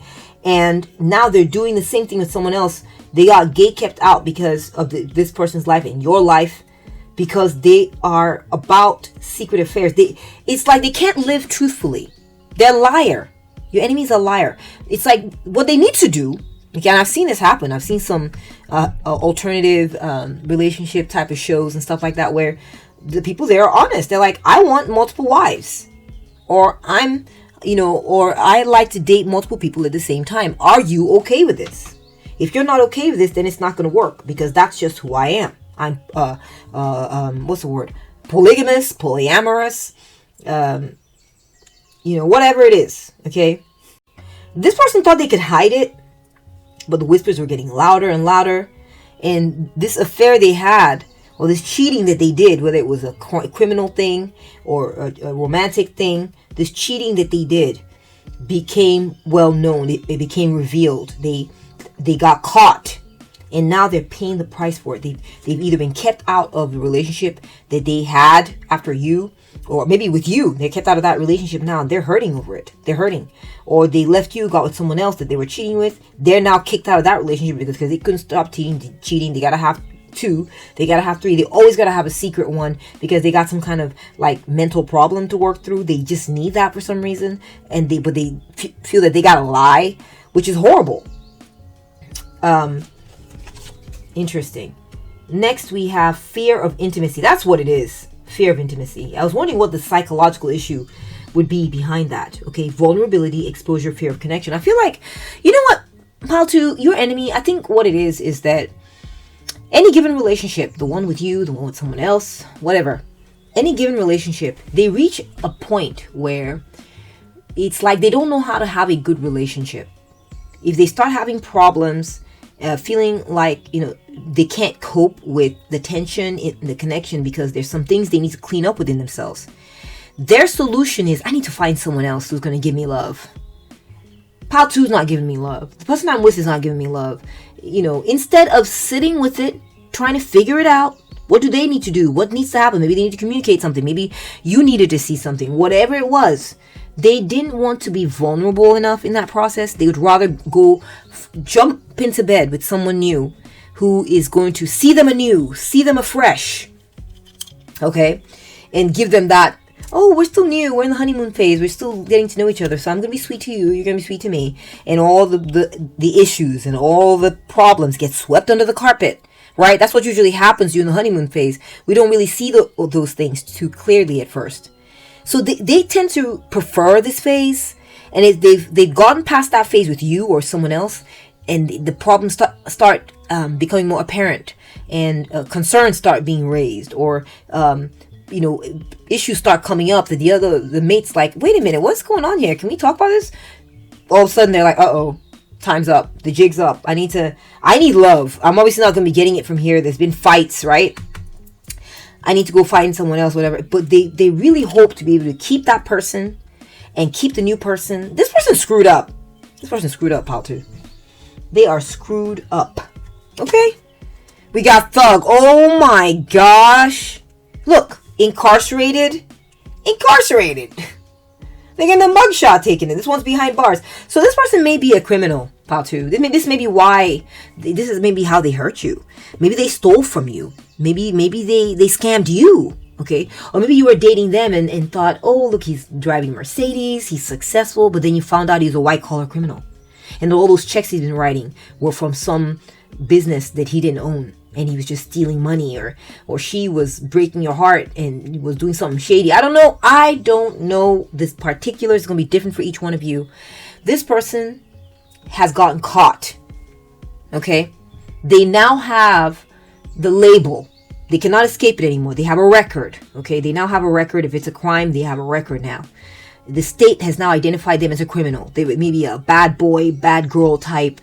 And it's now beyond you and them. It's now the universe. Karma is dealing with them directly. It's not about you anymore. It's about them and their problems. And facing it. And being in the fire, right? They're in the fire now.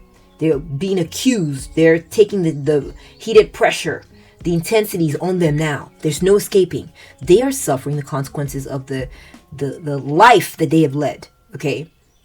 This life of easy returns and not having to pay the price for anything, and wanting an easy life and wanting your cake and eating it too. This kind of mentality, yeah. We got Turkey. Someone is behaving stupidly. They're still doing, Pal 2, this is the dirt on them. They're still doing it the way they were doing it before. They haven't changed. This person is still behaving stupidly. Still doing the same things. Same story, different day. Same story, different person. Okay? Next, we have the silent cage. Wow. They're in a cage again. Oh my gosh. Look, incarcerated. We got the prison bars. We got the thug getting his picture taken. There's a mugshot. We got more. We got a cage. More prison bars. They're in jail right now, Pal 2. They're in jail. If you're dealing with a criminal, they are serving hard time. And it's a cage built by their own hands, okay? And they need to do a lot of changing for them to, they kind of built this up for themselves, and now they're dealing with the inevitable consequences. If it's not jail time, then they're avoiding people. They're hiding their head in shame, Pal 2.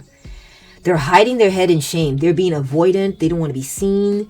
They feel embarrassed because the truth is out, that they're a cheater, or that they're a criminal, or that they've done wrong, or they treated you wrong, or that they were abusive, or that they whatever it is. So it's either they fallen under the consequence of jail time, being, dealing with it from a legal perspective and having to pay that price, okay? Or they have been hiding because their reputation is tarnished now. They used to have a great one. Not anymore. Not anymore. Pile 2. Okay, this is part of the consequence. We have disappointments. Unfulfilled and unsatisfied. Wow. They're no longer, pile 2, they're not getting rewarded. I don't know if you had been thinking, yeah, they did me wrong. I bet they just gone off to go do whatever. No, they are suffering, pile 2. We got a dog here with an empty bowl, looking dejected, looking like embarrassed, looking sad, looking pathetic. Where's my bone in my bowl? Where's my dog food? Where's my chow? They're not getting resources. They're not getting fed. They're not getting what it is they're used to be getting, like they used to in the past. Okay, they're not getting it anymore. They're no longer getting it their way, getting to eat their cake and have it too. That's done with. That's done with. Pile 2. That's done with. Okay. Their life is full of disappointments. Their life is full of letdowns. They're if they were getting money before somehow, doing things, now they got to go hungry. They got to go without. They don't get enough food. They're not eating enough. So if they're the type of person who's always like working out at the gym, getting buff, whatever, they're no longer getting protein. All the supplements they're used to getting to help keep them big, they're not getting it. They're shrinking. Energy vampire. So what I'm getting is that if they're in a relationship with someone else, this person is draining them. They're being drained by someone else. This is I'm telling you, this is like the karmic boomerang type of situation. Whatever they did to you, they're getting it back. Or whatever they did to wrong you, they're getting to pay some type of price for it. Trust me. Okay? That energy is coming through very clearly in the cards. All right? They've gotten, if they lost out on you and you're a good soul, pal, too, you're a quality person, all right? You are a loving person, beautiful person. And I feel like this enemy of yours, they've now, like attracts like, they've now found someone who's more their speed. They're in another relationship and you're aware of it. Psh, this person is draining them. This person is, there's constant drama in their lives. This person they're dealing with someone who's giving them what they deserve. The pain that they deserve. Okay? This person's always angry. They're both angry at each other. They both go off on each other. They're both raging. This person doesn't allow them access to their bank accounts or anything like that. This person's like, oh yeah, I'm here, but I don't trust you. They're treated like they're not trusted. Finally, exactly, gossip spread. People know about this, your enemy now. Okay? Their reputation is tarnished. It says rumors are spreading quickly. People are saying about your enemy, you see what Paltu's enemy did? They are trash. Do you hear that they went to jail? Do you hear they got caught? They're serving prison time. Oh my God, all that stuff they were doing, it turns out it was this, it was actually that. People now know who they are and it is eating them up on the inside. This is something they used to depend on. They used to love being in the limelight. They used to love the way everybody would cheer them on and be like, yay, the Paltus. They would say this about your enemy, Paltu. Great job. You're awesome. People loved this person. They used to put him on a pedestal. They used to view them as a hero. They may have thought that they looked good and they had a hot body or something. But all this has changed. People are talking shit about them. Their reputation is trashed. They haven't changed. They're paying heavy consequences. They're in a crappy relationship. They can't stop their behavior. That keeps putting them in this horrible place because they've got issues. They need to go talk to a therapist. I don't think they're talking to a therapist, but they may be in jail. Okay? And if they're not in jail, then they've been put in the doghouse by the person they're currently dating. It's not going well with that relationship out too. This person, don't you dare think for a moment that if this is someone who gave you the worst of themselves and then they moved on and they're in another relationship, don't even for a moment dare to imagine that they're doing great. They are doing horribly. Okay? And he, doghouse, he's not there. This person is not getting any. They're not getting rewards from this person they're with. If that's the case, they're with someone else, someone new. This person gives them fire. Okay? Not like you. They didn't deserve you, Patu, because you were loving, you were sweet, you had healing energies. You gave them hope. You were their peace. And this person is giving them hell. All right, maybe that's what they deserve. That's what they need, okay? And they're being viewed exactly as they are. They don't get to pretend with this next situation that they're in, whether it's jail, whether it's with the police, whether it's with their next girlfriend or next relationship. They are seen for what they are. They're being talked about. And everyone knows who they are now. They got the scarlet letter. They're walking around with a scarlet letter on their forehead or on their dress or whatever.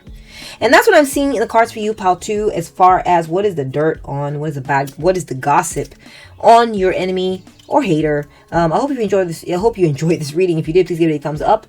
I would love to hear back from you about anything here. If you feel you want to share, I'm here to listen.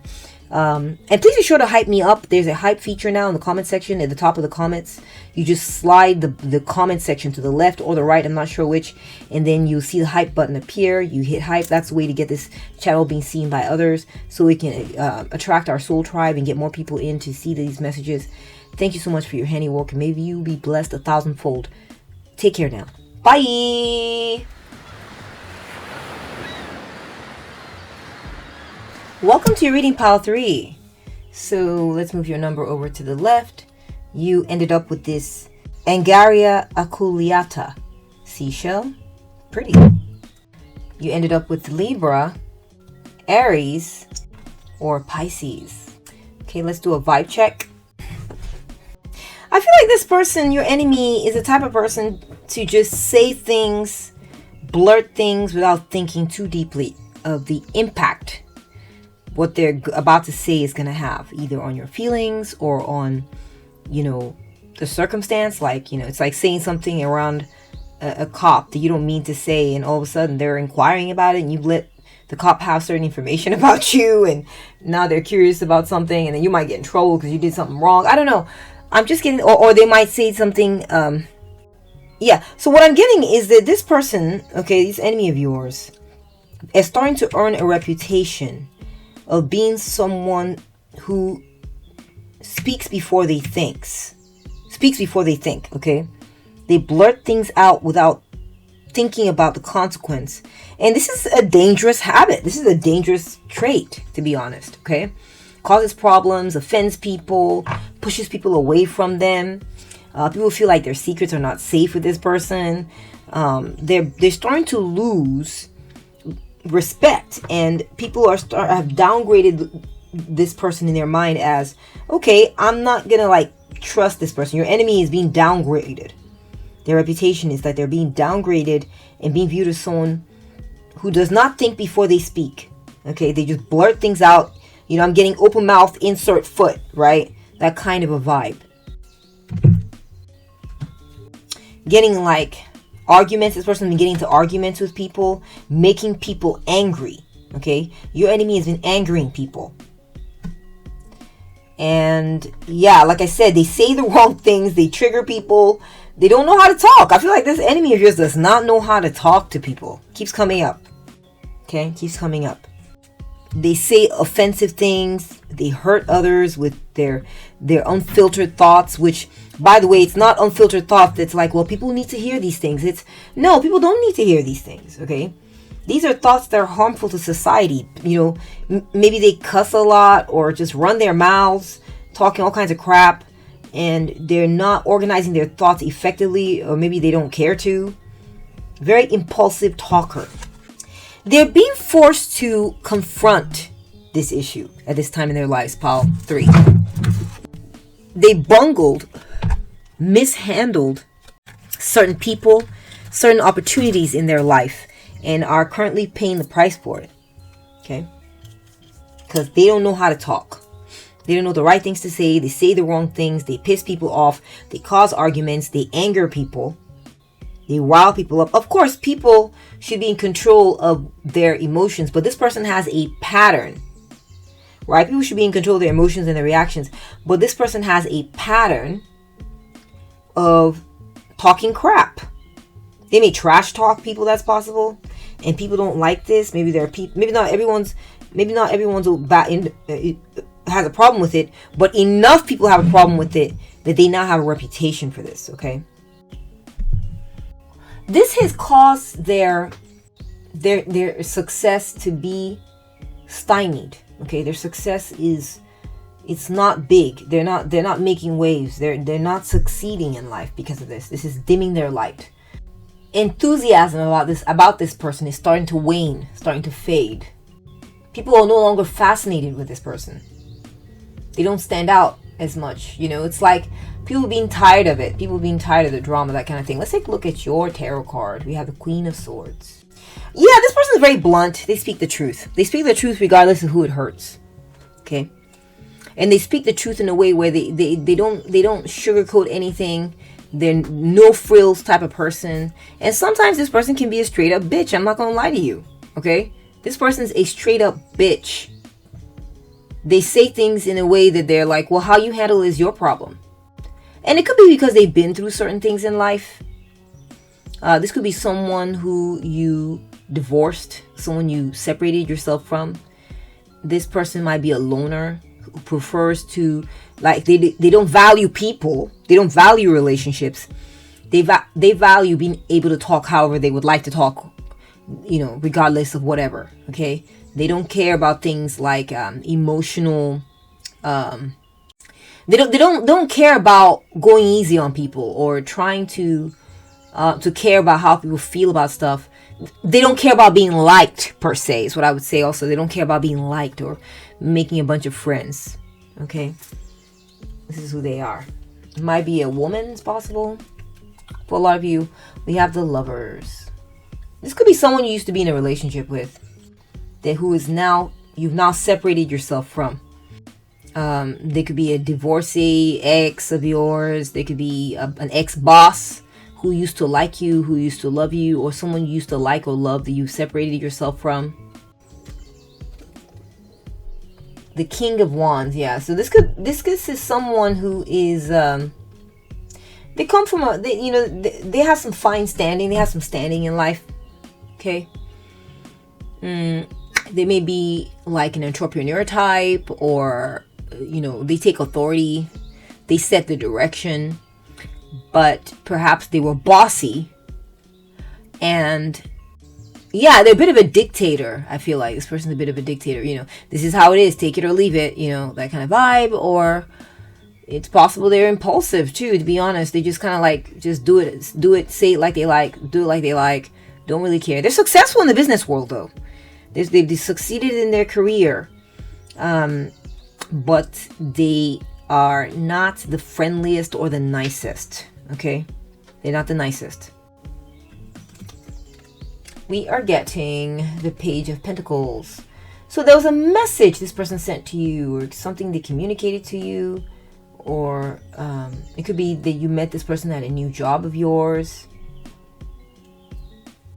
They are I feel like this person, they may have messed with your job in some type of way, or messed with your ambitions. That's something you were that you were being very diligent about, something you desired. You had a certain ambition about something, and they caused you to miss an opportunity, or I don't know, it's gotta have something to do with this, is how they hurt you. The Tower, exactly. They got in the way of your ambitions. Your ambitions have something to do with messages, or something being communicated. Okay, maybe there was something you wanted to communicate and they got in the way of this, or maybe there was a way you wanted to communicate and they got in the way of this. Page of Pentacles. Perhaps there's an opportunity that they had a hand in disrupting or destroying. Okay, perhaps they had a way of talking or dealing with you communication wise that led to arguments, fights, major fights, or in a way that bruised your ego, okay, or disrupted your plans. There's some type of communication that they either sent to someone or sent to you that disrupts the sort of like your peace, or disrupts your ego, or disrupts the way you wanted things to be. It could be arrangements you'd made, and this person said something that you did not like, or they got in the way of this opportunity. We have the Moon. This is someone, they may have tried to deceive. Okay, they may have been a liar. They may have been the type that would say things that were shady. Okay, I'm also getting like misunderstandings. That maybe they caused misunderstandings. Okay, their messages caused misunderstandings. They disrupt your sense of boundaries. You may have some boundaries that they disrupted over and over again. Maybe you felt like you reached agreements with this person, and they would like tell lies, and this would cause you to believe in one thing, but then when it came time for them to come through, it wouldn't happen because the thing you believed in was a lie, right? What they said was a lie. So they showed themselves to be disruptive force in your life. They showed themselves to be deceptive, and they couldn't be depended on because whatever it is that they said wasn't true. Okay? It was a lie. They pulled the wool over your eyes, and maybe you built your plans based on their lies.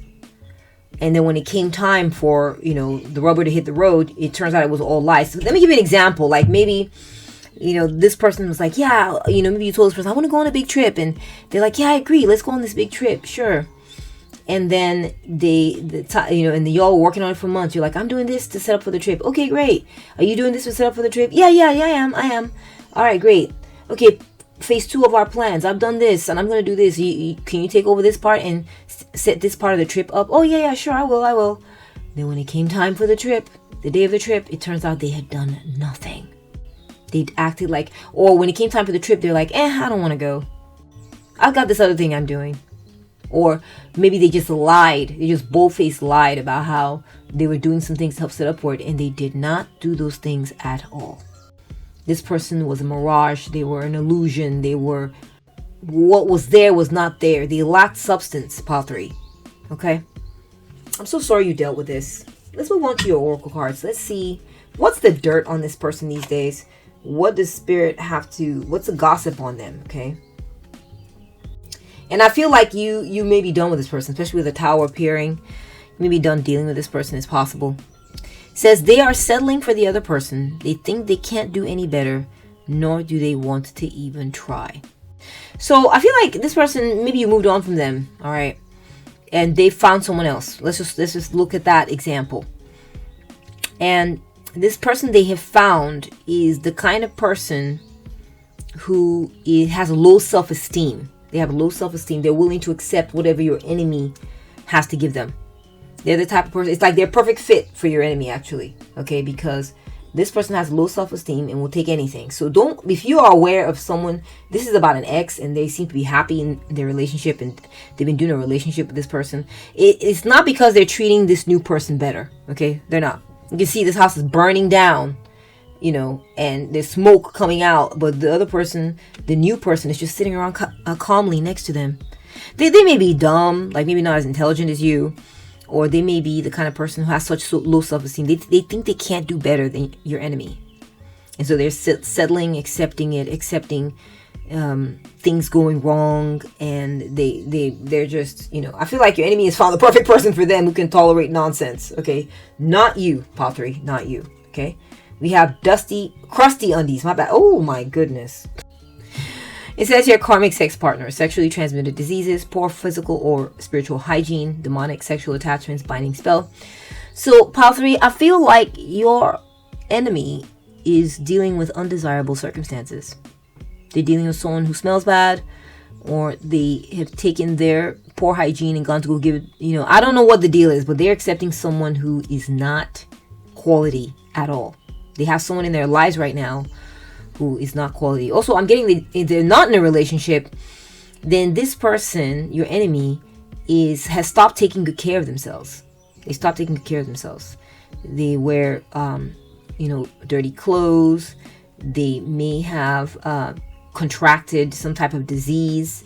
They may be, they found a sex partner, sure. Maybe they found someone. It keeps coming up. But it's karmic. It's karmic. They're not doing well. There's problems, and they're just hobbling along. And this person that they're with is accepting whatever rubbish your enemy wants to be dishing out. This person's accepting it. Okay. We got distance, divorce. Exactly. Okay, so this could be an ex of yours, ghosted, separation. Yeah, this could be an ex of yours, and this person they may have moved on to others. and this other person, maybe they've serially dated and they tried someone else. Someone was like, you know what, another person, another third party has and I'm not saying third party like you're still in this with them. You may have stopped seeing them. Okay, I do feel like you may have divorced this person or separated yourself from this person, and this person is feeling distance. They're feeling distance. They feel dejected. They also may have run into someone else who has also distanced themselves from your enemy, who's also like, oh, okay, no, talk to the hand. I'm not gonna. So here it's a mix. Okay, so your enemy has moved on, found other people. Okay, one of them is tolerant, and another one that they found would not tolerate it. And the one who is tolerant is like just accepts a shitty life. That's the kind of person that they've ended up with. Okay, and so they're thinking it's the lowest common denominator, right? Your enemy has sunk low, has found where their natural point is. It wasn't you, someone else, and it's working for them. Okay, so we have on the DL. Okay, discrete identity crisis, double life. So I feel like this person, your enemy, is doing something shady. They may be dating around on the person that they moved on from you to. They may be checking out other women or checking out other potentials. They're not serious. They're always looking. Their eyes are roving, looking for other people, looking for other stuff. They may be living a double life right now, pretending to be into their current circumstances, but in reality, they got their eye on another circumstance. So they're being they're being fake in their current life or circumstances. They're being insincere. They're being dishonest. They're giving a false appearance of themselves to somebody else. Okay, they're not being real. So this is not a life for. This is not a good life. I'm sorry. We got broke ass. They're also broke. And I think it's might be tied into why their hygiene's not great or their clothes are falling apart. They're broke. They're poor. They're not able to get nice things for themselves. They're not able to get nice things for other people. If they're dating, they're always broke. They don't manage their finances well, or they're just drained in some type of way financially. Okay. Next we go. I know I'm crazy. I admit it to myself sometimes. So they know they're crazy. Pile 3. Your enemy knows that there's something wrong with them. They know that they're not great. They know it. The best they can do is maybe put on like a mask when they first meet someone and show the best side of themselves with a plan to sort of do less later on once they get familiar with this person, and just be like, yeah, they'll put on the, hey, I'm trying to woo you, I'm trying to seduce you, I'm going to show you the best of me. Maybe this is what they think it's supposed to be like, and as soon as they feel like the situation is more serious and more steady, they stop putting effort, stop spending any money or taking them out on dates or fixing anything or doing anything or improving anything. They let all their issues and all their foibles, their weaknesses, their problems come to the fore. Everything's right there and they know it. I'm also getting like this person has stopped taking care of themselves. Wow, your enemy has stopped taking care of themselves. They either don't do their laundry regularly enough. They don't fix up their hair right. Their hair looks jacked. So this could be a downgrade or a degradation of the way it was when you knew them. It could be this. Next we have, they broke spiritual law. This person, I feel like they broke the spiritual law with you. They know it.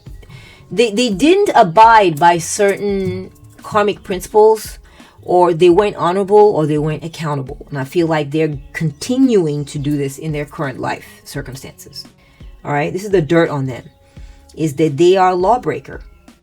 They break either the rules of decorum, they break expectations, agreements. Yeah, your enemy is a lawbreaker, Pile 3. They're a lawbreaker. They're the type to say, yes, I know this is what they said or whatever, but I don't care, and I'm going to do it this way. Or, yes, I know that, this is how they're treating the people that they're with right now, okay, Pile 3. This is how their life is going, or has been going, which is that either they're very unconventional, they don't follow certain spiritual truths, they don't follow certain ideals or ideologies like that, or everything's flexible, everything's bendable, okay?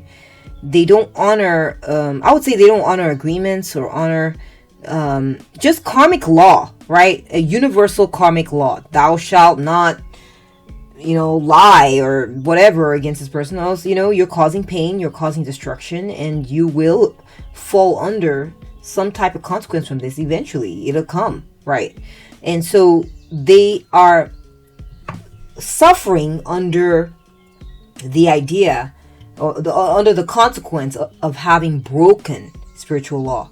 They continue to live like this. Okay, this is the dirt on your enemy. We have you cut them off and they're still watching. Yeah, I feel like this person, Pile 3, they're not fully over you. They're not fully over you. I feel like they like to appear a certain way, as stoic, and like, they don't care. They've moved on and all this, but they're still sweating you. They're still wondering about you. They still think about you. They still watch you. And if, in some cases, maybe you work with this person or you still deal with this person, they're still aware of you and wonder about you and keep an eye on you. They kind of keep an eye on you to see what you're up to, see what you're doing. Okay.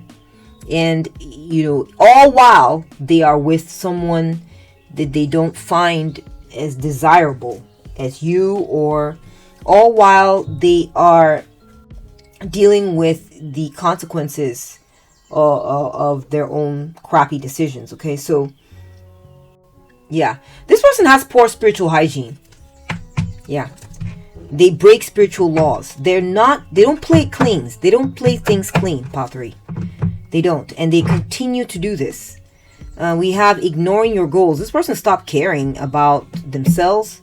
They stopped caring about trying to reach certain goals, maybe goals that you were aware of during the time that you all were together or that you knew this person. They've just stopped caring. Ever since things fell apart,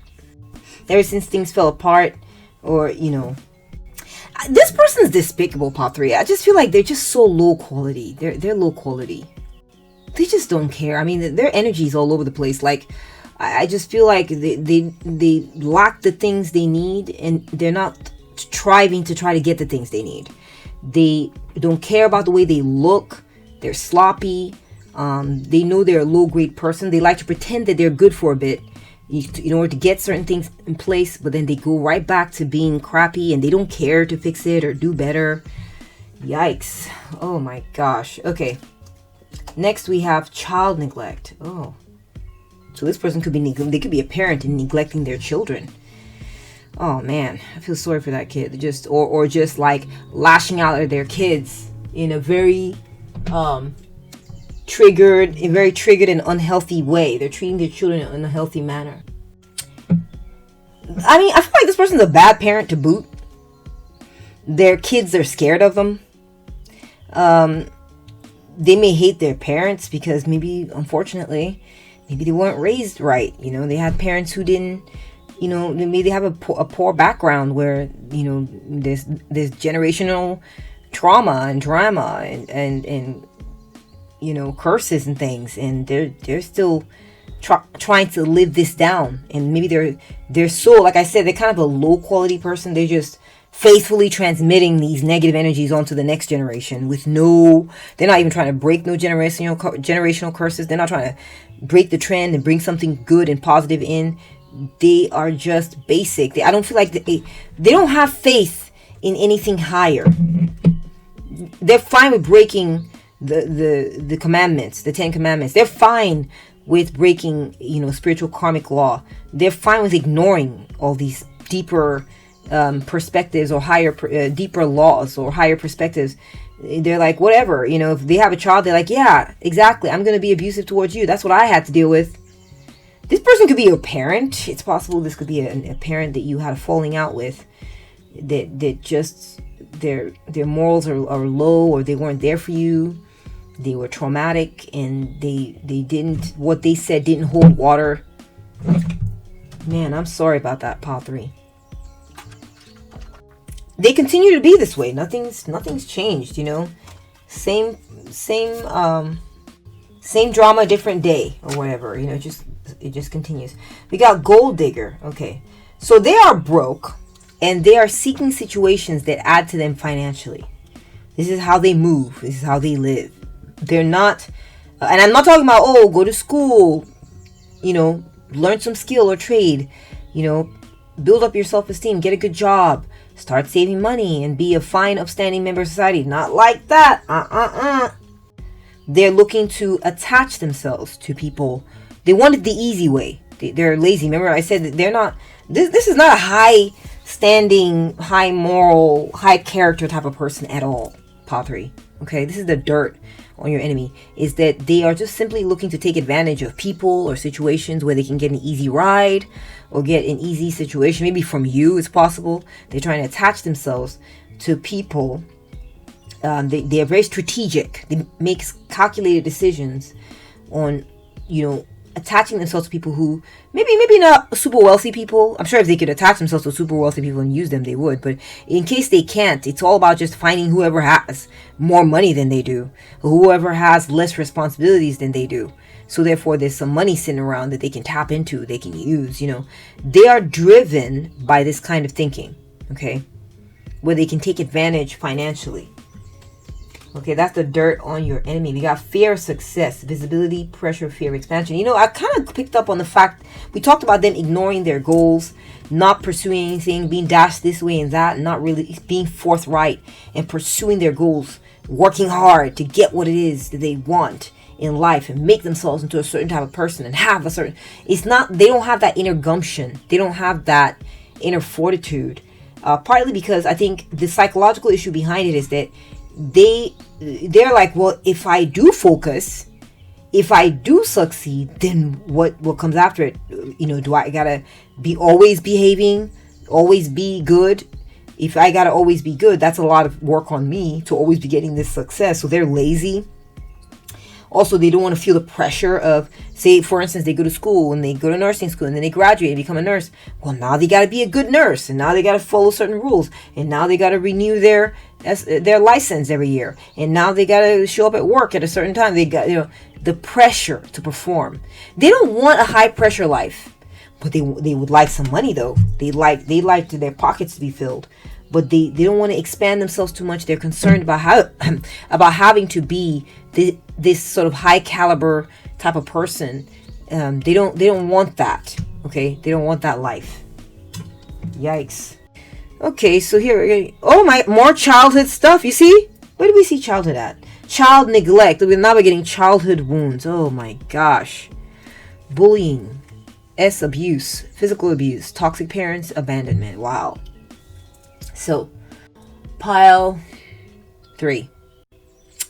I feel like there might be a child or something in your enemy's life who is not being treated correctly. I must say, I'm so sorry. And maybe this is where, I don't know, man. I don't know. I'm concerned. I'm scared for whoever's in this enemy's life. They may be abandoning their child. Maybe this is you. Maybe they've abandoned you. Maybe you're their child and they've abandoned you. They neglected you, or they were abusive, and in that case, I'm sorry that you had to deal with that. But this is who they are. The dirt on them, spirit is saying the way they are viewed in the universe by spirit, who they are in their core. What's the dirt on them? How they're living their lives at this point is that this is who they are. This is who they are, or they're continuing to perpetrate this type of treatment upon other children. So if there are children in this person's life, that's concerning, okay? Because and take everything I say here with a grain of salt, okay? Please, if you feel like there's a note of truth to this and you want to do something about it, I would say collect evidence. Go, actually get actual evidence in that person's life that this is true. Don't go off of this reading. I'm just saying this is how the energies are showing up, okay? This person's toxic, and I feel like there's someone in their life. Look, we got a child blocking their ears going, oh God, I don't like this. This is horrible. And then we have this woman here going, oh my God, blocking their heads. And this is hell. This is hell. So pile 3, I feel like there's someone that they are bullying. They're bullying this person. They may be physically abusing this person. It may not be a kid. It may just be like their new partner or something. The partner in their lives. They're a horrible parent. We got lightning and control your anger. They're raging right now. They may be dealing with someone also who's abusing them. That's a possibility. They may be so caught up in this, trying to get money. This person that is mistreating them may be giving them money or paying their bills in some type of way, supporting them. And that's all they care about. As long as they're getting that, fine, they'll let themselves be abused. Fine, they'll let themselves deal with a toxic situation because they're getting their bills paid. Because they're getting financial rewards. They're having to deal with someone like this. So it could go either way. Okay, we're going to start this again. So we're getting the echoing void. The echoing void. There's an emptiness here, guys. There's an emptiness. Your enemy is going through a dark night of the soul. A dark night of the soul. They're living a poor quality life. I ain't gonna lie to you, Pottery. Okay, they're emotionally empty. They've had to abandon themselves even in order to cope with the life that they have right now. They've had to abandon themselves. They stopped trying to reach for certain goals. Stop trying to reach for certain ideals. They don't even bother. They're like, whatever I get, whatever they dish out, I get it. Whatever they dish out, I guess that's what I get to have, because they need to be taken care of. They're broke. They feel stuck. They feel like they don't have any choice but to keep putting up with this. Okay, they detached from themselves. Look, we're getting abandonment, and we're getting abandonment again here. So there's this idea that they have abandoned themselves, or they have abandoned someone in their life right now. They like to abandon whatever it is. They ignore their goals. They abandon people. They abandon children. They break laws. They abandon hygiene, both physical and spiritual. They abandon, they're not trying to abandon their ambitions. Okay, they abandon success. They got fear of success. There's a lot of abandonment going on with your enemy right now. It's like they're just unraveling and becoming, it's like they're just drifting about.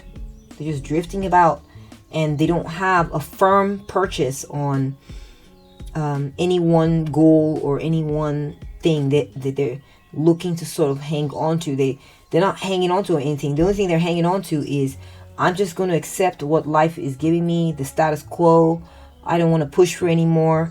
And if whatever it is, wow, man, this is horrible.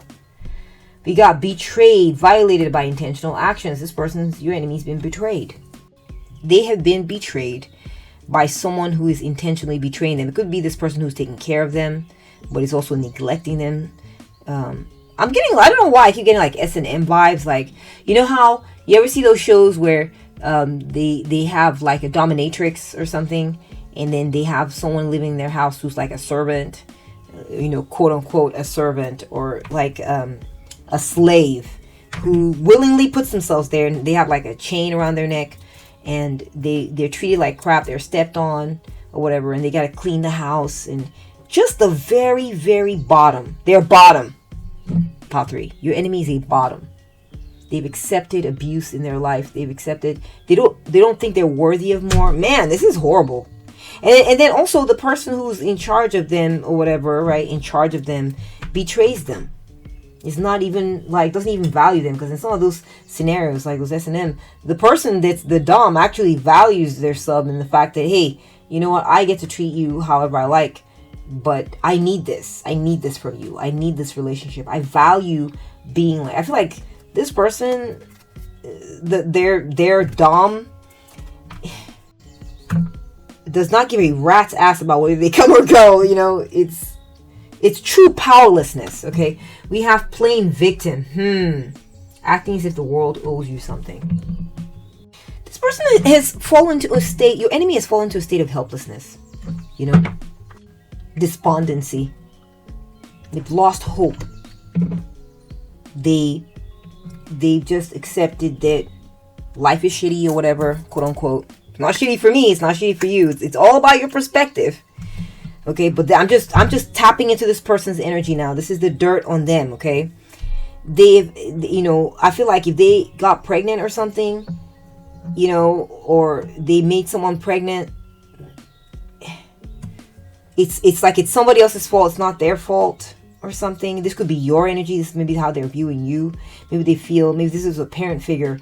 Maybe they're like, but I didn't want this baby. I know, my gosh, I'm so sorry if that's the case. Now, this would be something you already know about, okay? This is the dirt on them. And, you know, it's possible that they were not ready for parenting when they had you. And they were just not prepared and they knew it. And, you know, this is part of what allowed them to act out in these horrible ways, either to you or someone else. Man, this is bullcrap, man. We got ego check. Interactions are forcing you to confront your own ego. So I feel like something they're having to deal with right now as well, Pile 3, is that they are being forced to confront what is wrong with them. Okay? They're being forced, they're being put in their place. They're being put in their place. Okay, it could be you that's done this. Or it could be the people in their lives. Or it could be both. Right?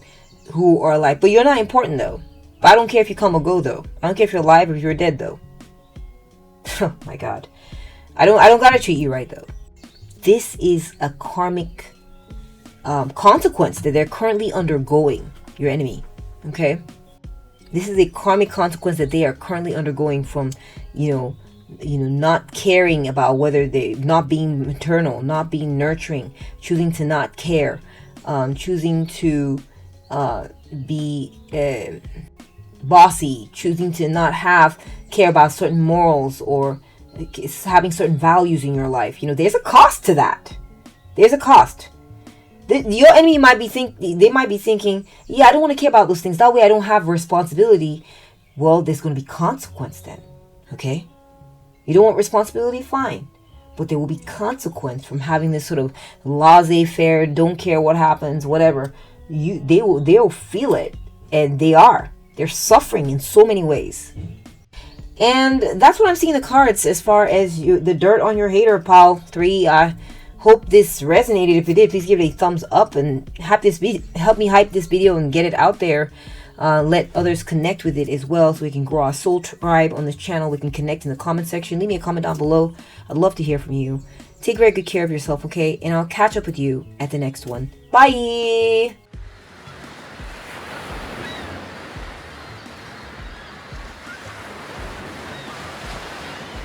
Welcome to reading Pile 4. Let's move your number over to the left.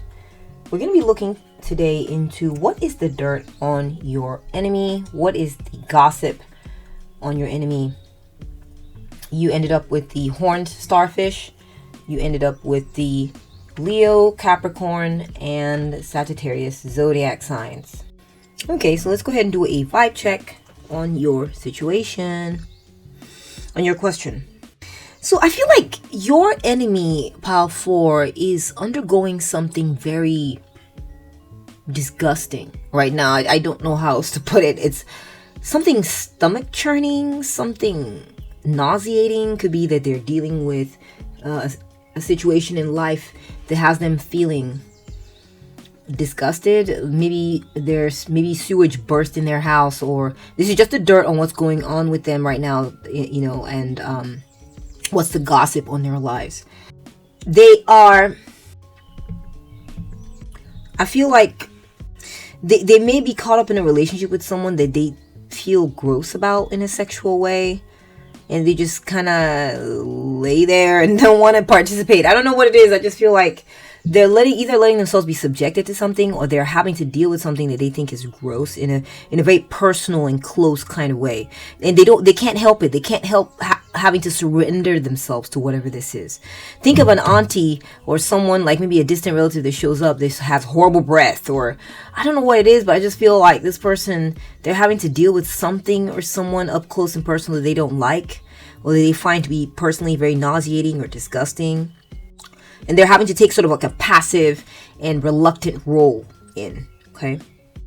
I feel like they may have gotten in, this is just a message for just a few of you. They may have gotten in with a sexual partner who likes to do some weird stuff that your enemy doesn't like. Your enemy does not like doing this thing, whatever it is, okay? I know that's such a weird message coming through, but that's what I'm seeing, okay? And it's like they're being very passive in a relationship with someone or something, being very like timid and weak in this connection, whatever that connection is, because for whatever reason, I'm not too sure. I'm going to keep trying to suss this out, okay? Also getting pile 4. They're having a hard time finding a middle ground, that's for sure. Okay, there's some type of situation where the compromise is not compromising, okay? Like it's all the way of someone else and not your enemies, okay? It's like they're dealing with someone or something right now where it's like they're being taken advantage of, or they're getting the short end of the stick. Ooh, pardon me. They're not listening to their own heart, their own inner voice. They're having to swallow their concerns, or swallow what their own heart is feeling, their own inner voice. They're having to shove their thoughts and everything back inside their head, and not in a healthy way. Okay, there's sometimes hey, you don't want to say, maybe you might want to say maybe someone's fat or something, right? And and the truth is they're fat, right? And a lot of us might want to just say, oh, you're fat, but we know how that would come across. That wouldn't be nice. So maybe we find a different way to say it or something like this. So if it's that kind, it's not that kind. It's not the kind where they're having to hold back what they have to say and come up with a more empathetic and nice and mature way to say it. No, they don't get to talk at all. They don't get to say what they're thinking. They don't get to do it correctly. Okay, they don't get to even try. Like if they even try to say it even in a nice way, it's not going to go well. So they have to just shove it in deep inside. Okay, they're withdrawing. Okay, they're in a state of withdrawal in their lives. They've had to sort of go back into their protective shell, and they're retreated into themselves. They're like a shell. They're like a shadow of themselves in the situation that they're in. Okay, in some type of way or capacity, or maybe in general. Communication. They don't get to communicate. It's being stymied in some type of way. I feel like whatever negativity that they're trying to put into other people's lives, maybe even yours, it's being powerfully resisted and negated. Okay, they try to do harm either to you or someone else, and prayer has canceled it out. Good karma has canceled it out. Powerful white magic or powerful magic or protective magic, good magic has canceled it out. I mean, it's like they don't get any breathing room. Their negativity does not get to land in their current circumstances. It's not getting to land. Okay, they're having to shove it back deep inside. They're not allowed to let it come out. There's so much in the way. People constantly clean. People who are clean freaks or neat freaks, spiritually speaking, right? Or in people who handle relationships responsibly, are all around this person, your enemy.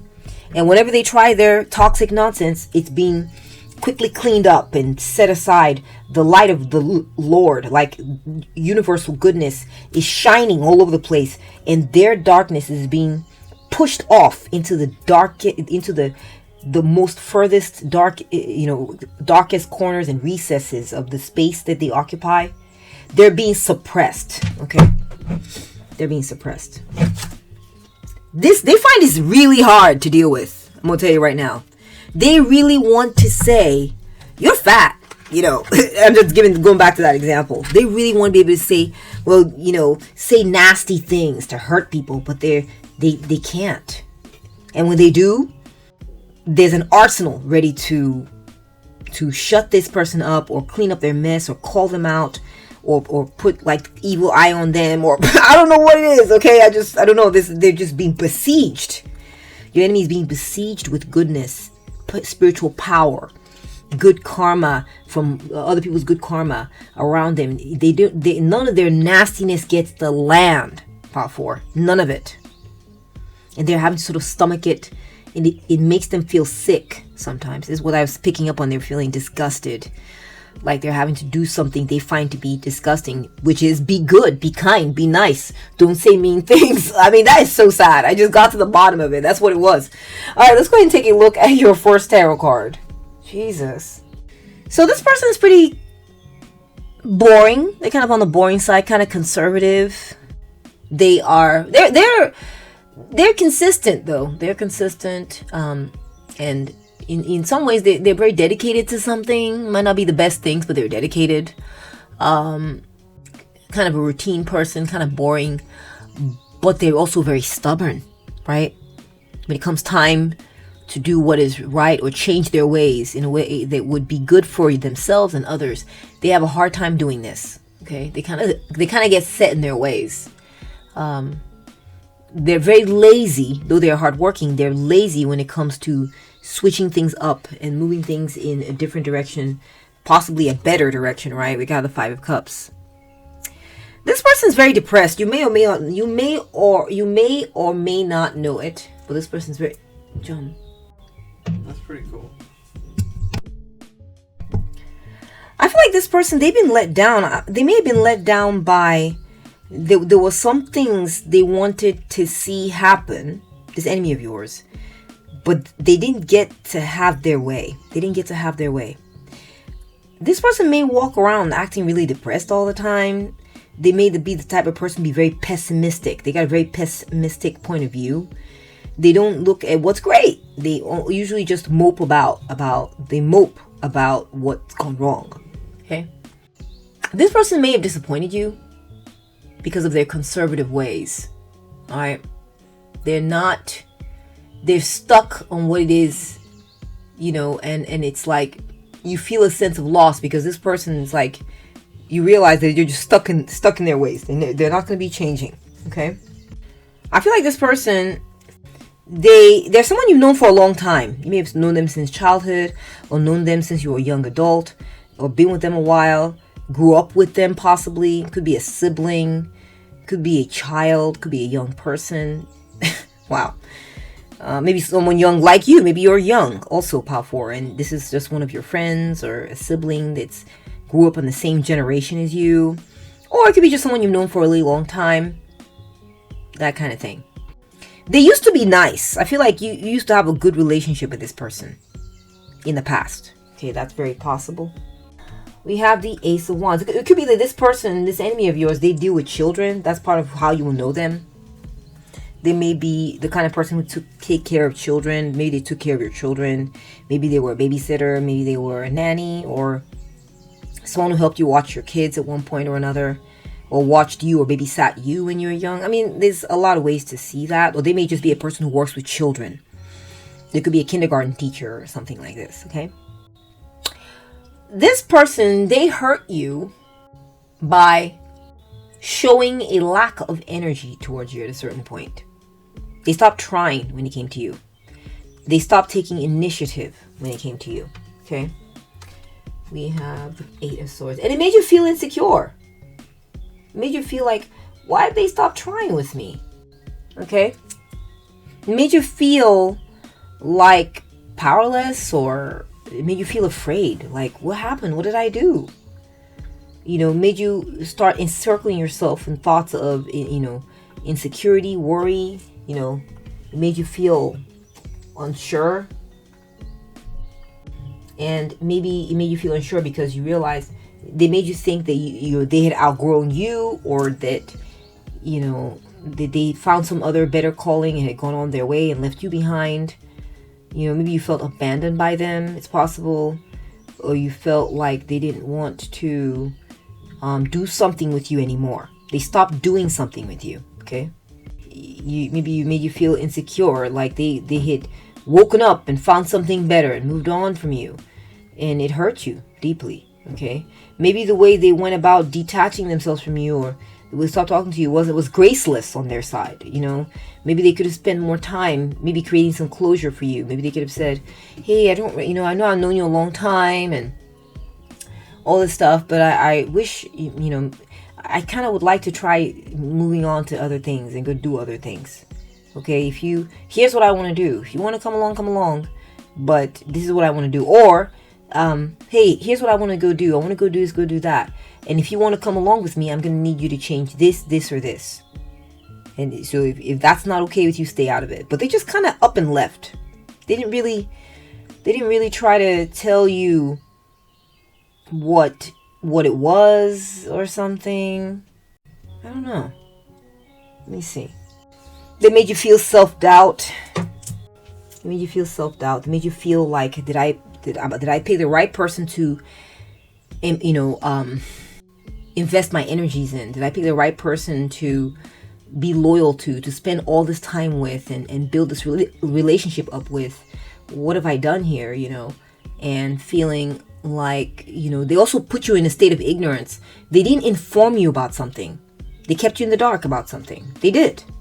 They didn't inform you that something had changed, that they'd had an awakening, that they decided to do something different. They just up and did it and were inconsiderate of you, communicating to you about whatever this change was. That's very possible. I'm sorry about this, Pop 4.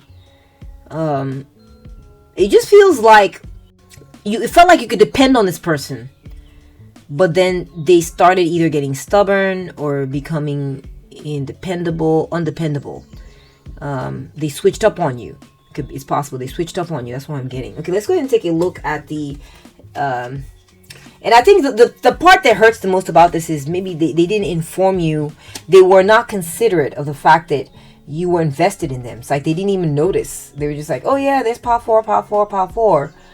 But then, when it came time to do something different, they forgot that they were dealing with you, right? And that they needed to inform you that they were going to be doing something different now. They acted like you were of no consequence, and when all this time you've been showing up, being there, doing stuff, and they wanted to switch up on you, and that was not very considerate, I would say. They pretend to be a good church boy, girl, but they're just a devil in disguise. So the dirt on your enemy, Pal 4, is that they are a bad boy or bad girl. Okay? They are not as nice as you think or thought they were. They're not. I'm getting wolf in sheep's clothing. So whatever innocent times you grew up getting to know them and all this, they changed. You may have thought, yeah, that's, you may have thought, oh yeah, that's my buddy, or that's my blah, blah. But they've changed. Okay, they've changed, Pop 4. That's the dirt on them. You got spiritual abuser. So, yikes. This person, they're a menace. They're a menace. They are, they sting, they bite, they betray, they manipulate. They are bad. I'm sorry, Pal 4. And maybe you now know this. It's possible you now know this because either you're coming to the reading of, what is the dirt on your enemy, is, you're getting confirmation here, Pal 4, that this enemy is not a good person. We got wolf in sheep's clothing. We got the devil's horns. We got the snake fangs, the black adder. I mean, one of the most poisonous, one of the most toxic snakes in the world. Poisonous snake or toxic snake? Yeah, one of the most venomous snakes in the world, okay? And they are being corrupted, Pal 4. Your enemy is corrupted. Their spirit is unclean. It's unclean. That's the truth of the matter right there. They do bad things. So if they changed and left you behind, maybe it's a good thing, okay? They didn't want to tell you about all the stuff that's going on. Maybe they started using drugs or started doing something bad, and they didn't want to contaminate you. So therein lies the silver lining on the cloud there. They got greedy, okay? They got greedy. They left their pure times behind and moved. They left behind innocence and la-di-da and let's just do this cute little thing over here and let's just keep it clean. They left that behind in favor of lust, in favor of greed. They started noticing either other women, or they noticed maybe maybe a childhood sweetheart you grew up with, and they grew up and started noticing women, and they started wanting to have sex with women, and they grew into their bad boy or bad girl era. They are inconsiderate. They have explore women and get into situationships with women and don't care about taking care of them emotionally. They disregard the emotional aspects of women. Okay, it's just about the sex for them, or they're really like indulging in certain negative patterns and negative traits that are no longer innocent. They've left their innocent ways behind, Pal 4. They've left their innocent ways behind. This person, I feel like they're all about the talk now. They're all about the talk. They're talking the good talk, the sweet talk. They want to say the right things, but they don't want to come through and be a good person and do the right things. They just want to say, like, they'll say the bare minimum, or they'll say whatever they need to get someone to do right by them. But once they've gotten that, they go back to their dirty, spiritually dirty ways, their devilish ways, their greedy ways, their inconsiderate ways. They are all about themselves, and they really don't give a care. They really don't give. I'm sorry if this is too harsh. I'm just going to say what I see. I'm going to say what I see. That's my job. Okay. So you're going to hear the truth from me today. We have dirt digging. Looking for dirt on you, or vice versa. This reading is, what is the dirt on your enemy? And look, it says here, dirt digging, looking for dirt on you, or vice versa. That's funny. So, pile 4. This enemy of yours, I feel like they're not doing so well these days. They're not doing so well these days. I feel like the reason they kept you in the dark partly is because they've either started doing like menial labor or something, and they're embarrassed about that, which I don't see why anyone should be embarrassed about sweeping, cleaning, farming, anything like that. It's a job. You know what I'm saying? It's not a big deal. If it's what you do for income, so be it. We need people to clean. We need people to play those roles, okay? And that's perfectly okay. So it could be something like this is why they kept you in the dark. I'm also getting like they are kept you in the dark because they're hiding something from you, and you are the type to get to the bottom of things. You want information, but they knew you wanted information about them and what's going on with them. Okay, this is bringing to mind maybe having a friend that you all grew up with. You know them to be a certain way, but the whole time they were hiding like a double life from you. Like they had a whole other persona. They didn't want to show you. They didn't want to ruin their image in your eyes of what you grew up seeing them as. They didn't want to ruin it. So they prefer to, and they didn't want you getting that information. So they prefer to keep you in the dark and just tell you all the things you need to hear, while they keep on doing these things behind your back. Now, it's possible that they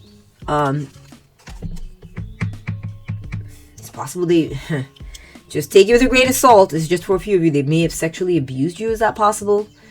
And this left you discombobulated. I'm sorry if that happened to you, Pop 4, okay? But I feel like they're bad. They're bad news. And they're focusing on getting these needs met with other people, okay?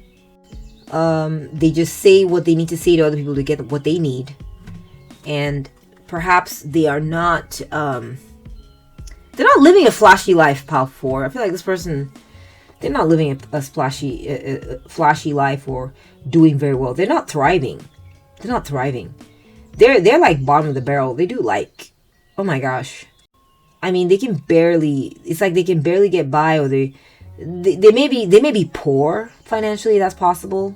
Nothing wrong with being poor, but they may be poor, and and yet they are acting this way. So they have vices, you know. Their vice is to manipulate people, be a menace, be corrupted, act in a corrupted manner, exploit others. They may have sold their soul to the devil. I'm getting devil twice here. Devil. They go around baiting people. They go around targeting people, and you know, they may be a trafficker, but it doesn't make them rich or anything. I mean, that's not what I'm seeing here. But anyways, it says your spirit team is helping you against the karmic. So, Power 4, the dirt on your hater is that you're protected from them. You are protected from them, Power 4. You no longer have to deal with, you don't have to deal with these people, this person anymore. They're doing everything, your spirit guides, your guardian angels, your ancestors, your, you know, gods and goddesses, whatever. They are keeping you away from this person. Their light is active in your life. Oh my gosh, more horns. Horns, we got a devil with horns. We got the devil. This person may be like a demon worshiper or something. Is that possible? Yikes. It says here, made a deal with the devil sold soul to devil. Just a devil in disguise. Power 4. This person's their energy is very, very. They may be doing. What's the word I was gonna? They may be doing witchcraft, and like they may be doing like the bad kind, okay? And they may be doing diabolism, which is practices involving the devil or demon. They may be doing voodoo, hoodoo. Well, voodoo can be good, can be used for good, but I'm just saying, yeah, in fact, scratch that. I'm going to edit that out. They may be doing maleficent or malevolent magic, where they do magic that's designed to hurt other people, okay?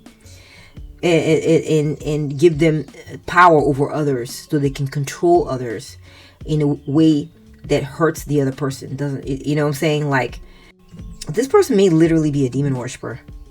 They may put curses and hexes and jinxes on people, you know, spells that are driven to cause harm. They're doing unholy magic, tainted magic, okay?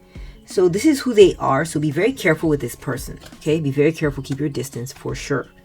We got, they can't stand to see you shine, okay? They're jealous of you, Power 4. If you feel like they left you in a lurch, there was more to it than just being inconsiderate, okay? They they were trying to hurt you. They wanted to pull away and pull back because they saw that you were hardworking. They saw that you have the ability to, you're a self-starter. You have the ability to go into you may have set up events or set up things that were meant to enrich and move everyone up, not just yourself, but elevate everyone, not just yourself. And they didn't show up because they couldn't stand your success. They couldn't stand seeing you shine. In your mind, everyone was shining, but in their mind, they viewed it as you were the one shining while you may be showing off to them or something. And that was definitely not the case with you, Power 4. But this is how they viewed it. This is how they read it from you, because they have problems. They have issues. Okay, we have possessiveness. So Power 4, this person is very possessive. I feel like this person, I know I said earlier that they may have, it's possible that they sexually abused you. That's possible, but if not, just ignore it and leave the rest for others, please. But they wanted to keep you bound in some type of way. You know, we see the sword surrounding this woman, right? And we see these chains surrounding this couple. I feel like this person wanted to find a way to bind themselves to you. You know, while at the same time openly acting as if they didn't want anything to do with you. Or maybe they mistreated you or something. I don't know. But the point of what I'm trying to make is that this person, all the while, underneath, they had plans to... They weren't detaching from you like you thought. They were planning, you know, to hurt you possibly in some type of way by saying, I'm not going to let you, I'm not going to let you go do your thing. I'm going to bind you and I'm going to keep you trapped either mentally or spiritually. Okay. Make you feel insecure in some type of way. Maybe they made love to you one time and then they disappeared. Okay. They disappeared. They didn't talk to you. They didn't contact you. They left you in a bind, in a lurch. And so what you need to know about this person is they were trying to sort of have like a mind control thing on you. You know, it's one of those people that played those dirty little games. They knew that if they just left you in a lurch, you'd be thinking about them. You'd be worrying about them. You'd be stressing over them. And this is how they wanted to bind themselves to you. Not by actually being good to you and sticking around, but by causing you some type of trauma that would damage your self-esteem. Maybe they were trying to humble you. And I hear that expression a lot these days. They were trying to humble you, you know. It's possible this person was trying to humble you, your enemy. Now, I'm getting that now what's going on with them is they are now been attached to... they're now become attached to a situation they don't want, okay? I feel like this person has now caught some type of disease. Not from you, from someone else. Because of their lustful, greedy ways, they've gone on. They gone on to go sleep with these people and do nasty things and very indiscriminately. I'm not saying sex is bad. I'm just saying they were doing it the wrong way. You know what I'm saying? Like maybe no protection with a bunch of different people and hurting a bunch of living, you know, maybe trying to seduce some people and stuff, and then acting like they were interested in them emotionally, had the sex and moved on, you know. So like a, you know, one hitter quitter type of person who sleeps around, who doesn't care, cutthroat, you know, it's abusive to not just to those people that you're sleeping with, but to themselves, you know, like, you know, knowing that you're not interested in this person and they're acting like they're interested in you, and you're going in and pretending, right? It says here, pretends to be a good church boy or girl, but in reality, they're a menace, okay? Knowing that they probably want a relationship, but they probably want to get to know each other better. All they want out of it is sex. That's it. But they're not going to reveal this because they know that if they say, I just want sex, a lot of those people, including you, would have been like, oh, no, I'm good. Thank you. So they trick people. Okay, so this person, they are very, their morals are low. I'm going to tell you that right now. But as a result, they've caught an STD. They've caught an STD now. If it's a sex thing, they've caught an STD. If it's a work-related thing and it's platonic, then they have, you know, caught spiritual diseases. You know, it's very, you know, there are spiritual diseases out there, right? From the undesirables in society, maybe people that are not good quality people. They may have caught spiritual diseases from them, like a lack of hope or purpose. Maybe someone hurt them, and so they're passing that hurt down to other people. That kind of thing. So as far as spiritual illnesses, I'm thinking that they may have lost their soul. I mean, you know, it's funny because there's a lot of controversy about, can you lose your soul? I don't think you can lose your soul, but I do think that you can lose connection with your soul. You can become untethered because you maybe, I feel like your enemy became so deeply involved in some type of, you know, soul poisoning activities. Like they may have spent a long period of their life being unethical and cold and demeaning of others and not caring about how others feel, being numb to others' pain, and, you know, choosing to cut off their empathy, or choosing to involve themselves in certain, you know, spiritual practices that are malevolent. And this, it's like they sold, it kept saying, it says here, devil in disguise, made a deal with the devil. It says here, sold the soul to the devil. Yeah, so that is symbolic of, it's a type of soul sickness. They got in with the wrong crowd, Part 4. They started hanging out with people who are, you know, not making them do bad things, but they got allied with people who live like this, soulless lives, you know, not giving a damn, not, you know, where's your soul? They're villain. Look, it says here, villain vibes. They're never the villain in their own story, but the trail of chaos says otherwise. Something about their vibe just doesn't sit right. They have become a quote-unquote bad person, Part 4. They're a bad person. All right, this is the dirt on them from the spiritual realms, as far as what the cards are seeing, what we're picking up, right? This is the gossip on them, is that they have caught a spiritual illness and are walking around the world spreading this negativity to others. And so maybe it's good riddance to bad rubbish. You know what I'm saying? We have rejection, unworthiness, shame, and dismissal. I feel like, you know, they have been, because of the way the energies that they've chosen to cultivate in their lives, they've been turned away from certain places. I'm also getting that the reason they started getting into this is because, and being like this, you know, they left behind their innocence, right? Is because they were rejected by people. They were rejected by places they wanted to go, that they wanted to belong. They were treated like an outcast, okay? Now, what I'm getting, so that's the reason, right? We have cause, we have effect. I'm also getting your spirit team has been working very hard for you, Power 4, very hard to help this person, to help you be safe from this person. That's number one. And number two, they're helping this person learn their lessons. Okay? This enemy of yours, they're now being rejected everywhere they go. You know, they're being turned away from places they would like to belong to because they cannot get rid of the stench. Power 4. They cannot get rid of the stench of I'm a bad person. They've got malevolent energy. And people pick up on it. They can't hide it anymore. And so there's this sort of, they're not accepted everywhere they go anymore. They're not, oh my gosh, STD, yeah. It says here sexual infection, right? Sexual disease, now we got STD. So I'm quite sure, Power 4,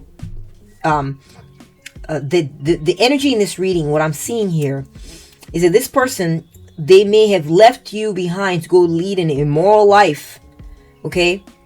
But they're paying the consequences for it. They're soulless. Well, you know, by soulless, I mean they're untethered from what it means to be human. And they've lost their way, okay? They've traded off the humanity for something else. I'm going to get all these gifts. I'm going to get all these advantages. If I simply just step on people and treat people bad, you know, everybody's trying to do this whole good thing where they're good to people. That's a game for suckers. You know, I'm going to be the bad one and I'm going to get all the goodies. They have made a choice. They sold their soul to the devil and they are paying the price, okay? They're rejected from certain situations. They're tied in with bad people. They are they caught an STD, okay? They're no longer clean. They did bad things. They had unprotected sex with bad, you know, people that don't care either. So they caught something. We got weeping willow. They're crying. And you know, it's funny because we talk a lot about how they're hardened, they're bad, they've disconnected from their soul. The truth of the matter is they're sad. They're sad because they lost touch with their family. You may be their sibling, possible. I know that's kind of a tall order to say my sibling is my enemy, but hey, it happens, you know. But if that's not the case, just ignore it and leave the rest for others. If it doesn't apply, let it fly. Also getting like their family may have rejected them. There are moments, there are days where they feel sorrow about being disconnected from their family tree. They've been rejected by their family, rejected by people who they want to belong to on some level. They're no longer accepted there because they're dirty. Power 4. They're dirty bird. We got the hollow embrace. Like I said, they are tied and allied with people, but these people don't bring them warmth.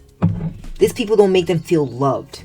It says here again, bringing up the soul. Some are voids that drain your soul. Know when to step away. They feel emotionally empty. They have someone in their lives, quote unquote, but it's toxic. It's a toxic love that brings a sense of a false sense of comfort. And it's just they're living in an emotionally empty life right now because the person that they're dealing with is not. There's no trust in the relationship, or it's codependent or something like this, or it's just a fundamentally empty feeling because it's like, you know, they're sure it's a relationship, but each one's out for themselves. It's this person, this enemy. They don't all of a sudden get into a relationship with someone and then switch off and go, I'm in a relationship with someone, I'm gonna be my best self to this person. No, they are their same, you know, hollow-souled, devilish, corrupt, manipulative person in that relationship, and they have now found someone who's like them, so they're just giving each other that energy. Okay. Next we have tyrant, cruel and oppressive. I feel like they've gotten into a situation with someone, you know, someone in a hoodie with dark eyes, and you can't see inside. We got someone here, look, they got a brooding look on their face. This one looks very malevolent. They're just kind of hanging in the corner like they might do something bad. They're a villain, they're a tyrant. So they're cruel and oppressive. Power 4. That's the dirt on your enemy. They're a cruel person. They try to oppress others and manipulate others. They spiritually abuse others. They use others for sex. They've caught an STD. They are jealous of others. And the way they deal with their jealousy is by saying, I'm going to be on top of others. I'm going to treat others unethically and treat them poorly. And that makes me on top of the game. So no matter what, this is their thinking, okay? Your enemy's thinking is, no matter how good someone is, if I can oppress them, manipulate them, and dominate them, then I'm better than them. No matter how skilled, talented, or whatever they are, or how great they are, or how their light shines. If I can do that, right? This is the way the part where they sold their soul to the devil is coming through. Then I win. Then I trump it. You know, so this is the way they deal with their insecurities. Yikes. We have personality disorder, right? That makes sense. Yeah, that makes sense. They may have they may have multiple personality disorder. They may be bipolar. They may be, they got a lot of things going on. They're a different person every day. So it's possible that you are seeing their pure innocent side, that they, you know, maybe this was an aspect of them, but they have other aspects. They have other aspects, Power 4. Okay? They have a judgmental aspect. They have a aspect that doesn't take things, life, or anyone seriously. They have a raging, angry aspect. They've got a victimized, you know, it's me, you know, a victimized entitlement aspect. They've got a dumb aspect. I mean, they've got lots of sides that maybe they didn't show to you at first. It's possible. But this is who they are, okay? Next, we have control issues. Again, we're getting that controlling, cruel, and oppressive, right? Now we're getting control issues are present in this relationship. So they may move on to a different relationship, but they're being treated like a puppet, or they're treating others like a puppet. They're not free. Remember we said they sold their soul to the devil. Your enemy is in a situation where they're being controlled by others, and they're controlling others through manipulation, and they're being controlled through manipulation. I'm getting like, you know, it's like a self-made prison.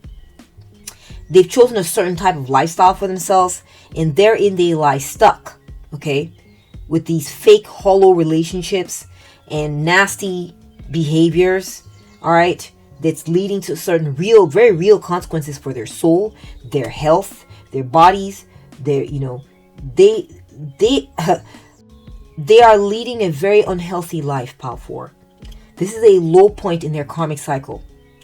And, you know, it's best to stay out of the way while they work out what they need to work out. Okay? If they're in a relationship, they're both the same with this person. It's hollow. It's a hollow, you know, relationship. Maybe they're not capable of doing or giving more at this time. It's just who they are. Okay? And they're controlling of whoever they're with. And they're also being controlled in some ways. They're okay with being the bad guy. They're fine with it. They've cultivated it. They have... It's funny because I see a Bible here. You see the snake is on top of a Bible. It's almost like they like to masquerade like that they're very spiritual, that they're very holy and all this. But it's like a snake, a black adder coiled on top of a black Bible, right? Ready to just inject their venom into whoever, you know, though they claim to be living by the Bible. I mean, you can see it's right there. A black adder coiled on top of a Bible. So they like to pretend that they're good and that they live by certain principles, but they are nasty work, Power 4. This person is... Whoo! Wow. And that's what I'm seeing in the cards. If you found this entertaining or insightful, please give it a thumbs up. Let me know what you thought below. I'd welcome your comments. And could you please do me a favor and hype up this video for me? It's in the comment section. When you get to the comment section, the very top of it, you can slide it to the left or right, and then the hype button will reveal itself. You can hype this channel up. It's a new feature that YouTube rolled out for small channels to help small channels get bigger, small channels like mine. Thank you so much for watching, and thank you for bringing your energy to this reading. And I wish you the very best, okay? Stay away from this person. All right, take good care of yourself, and I'll catch up with you at the next one. Bye.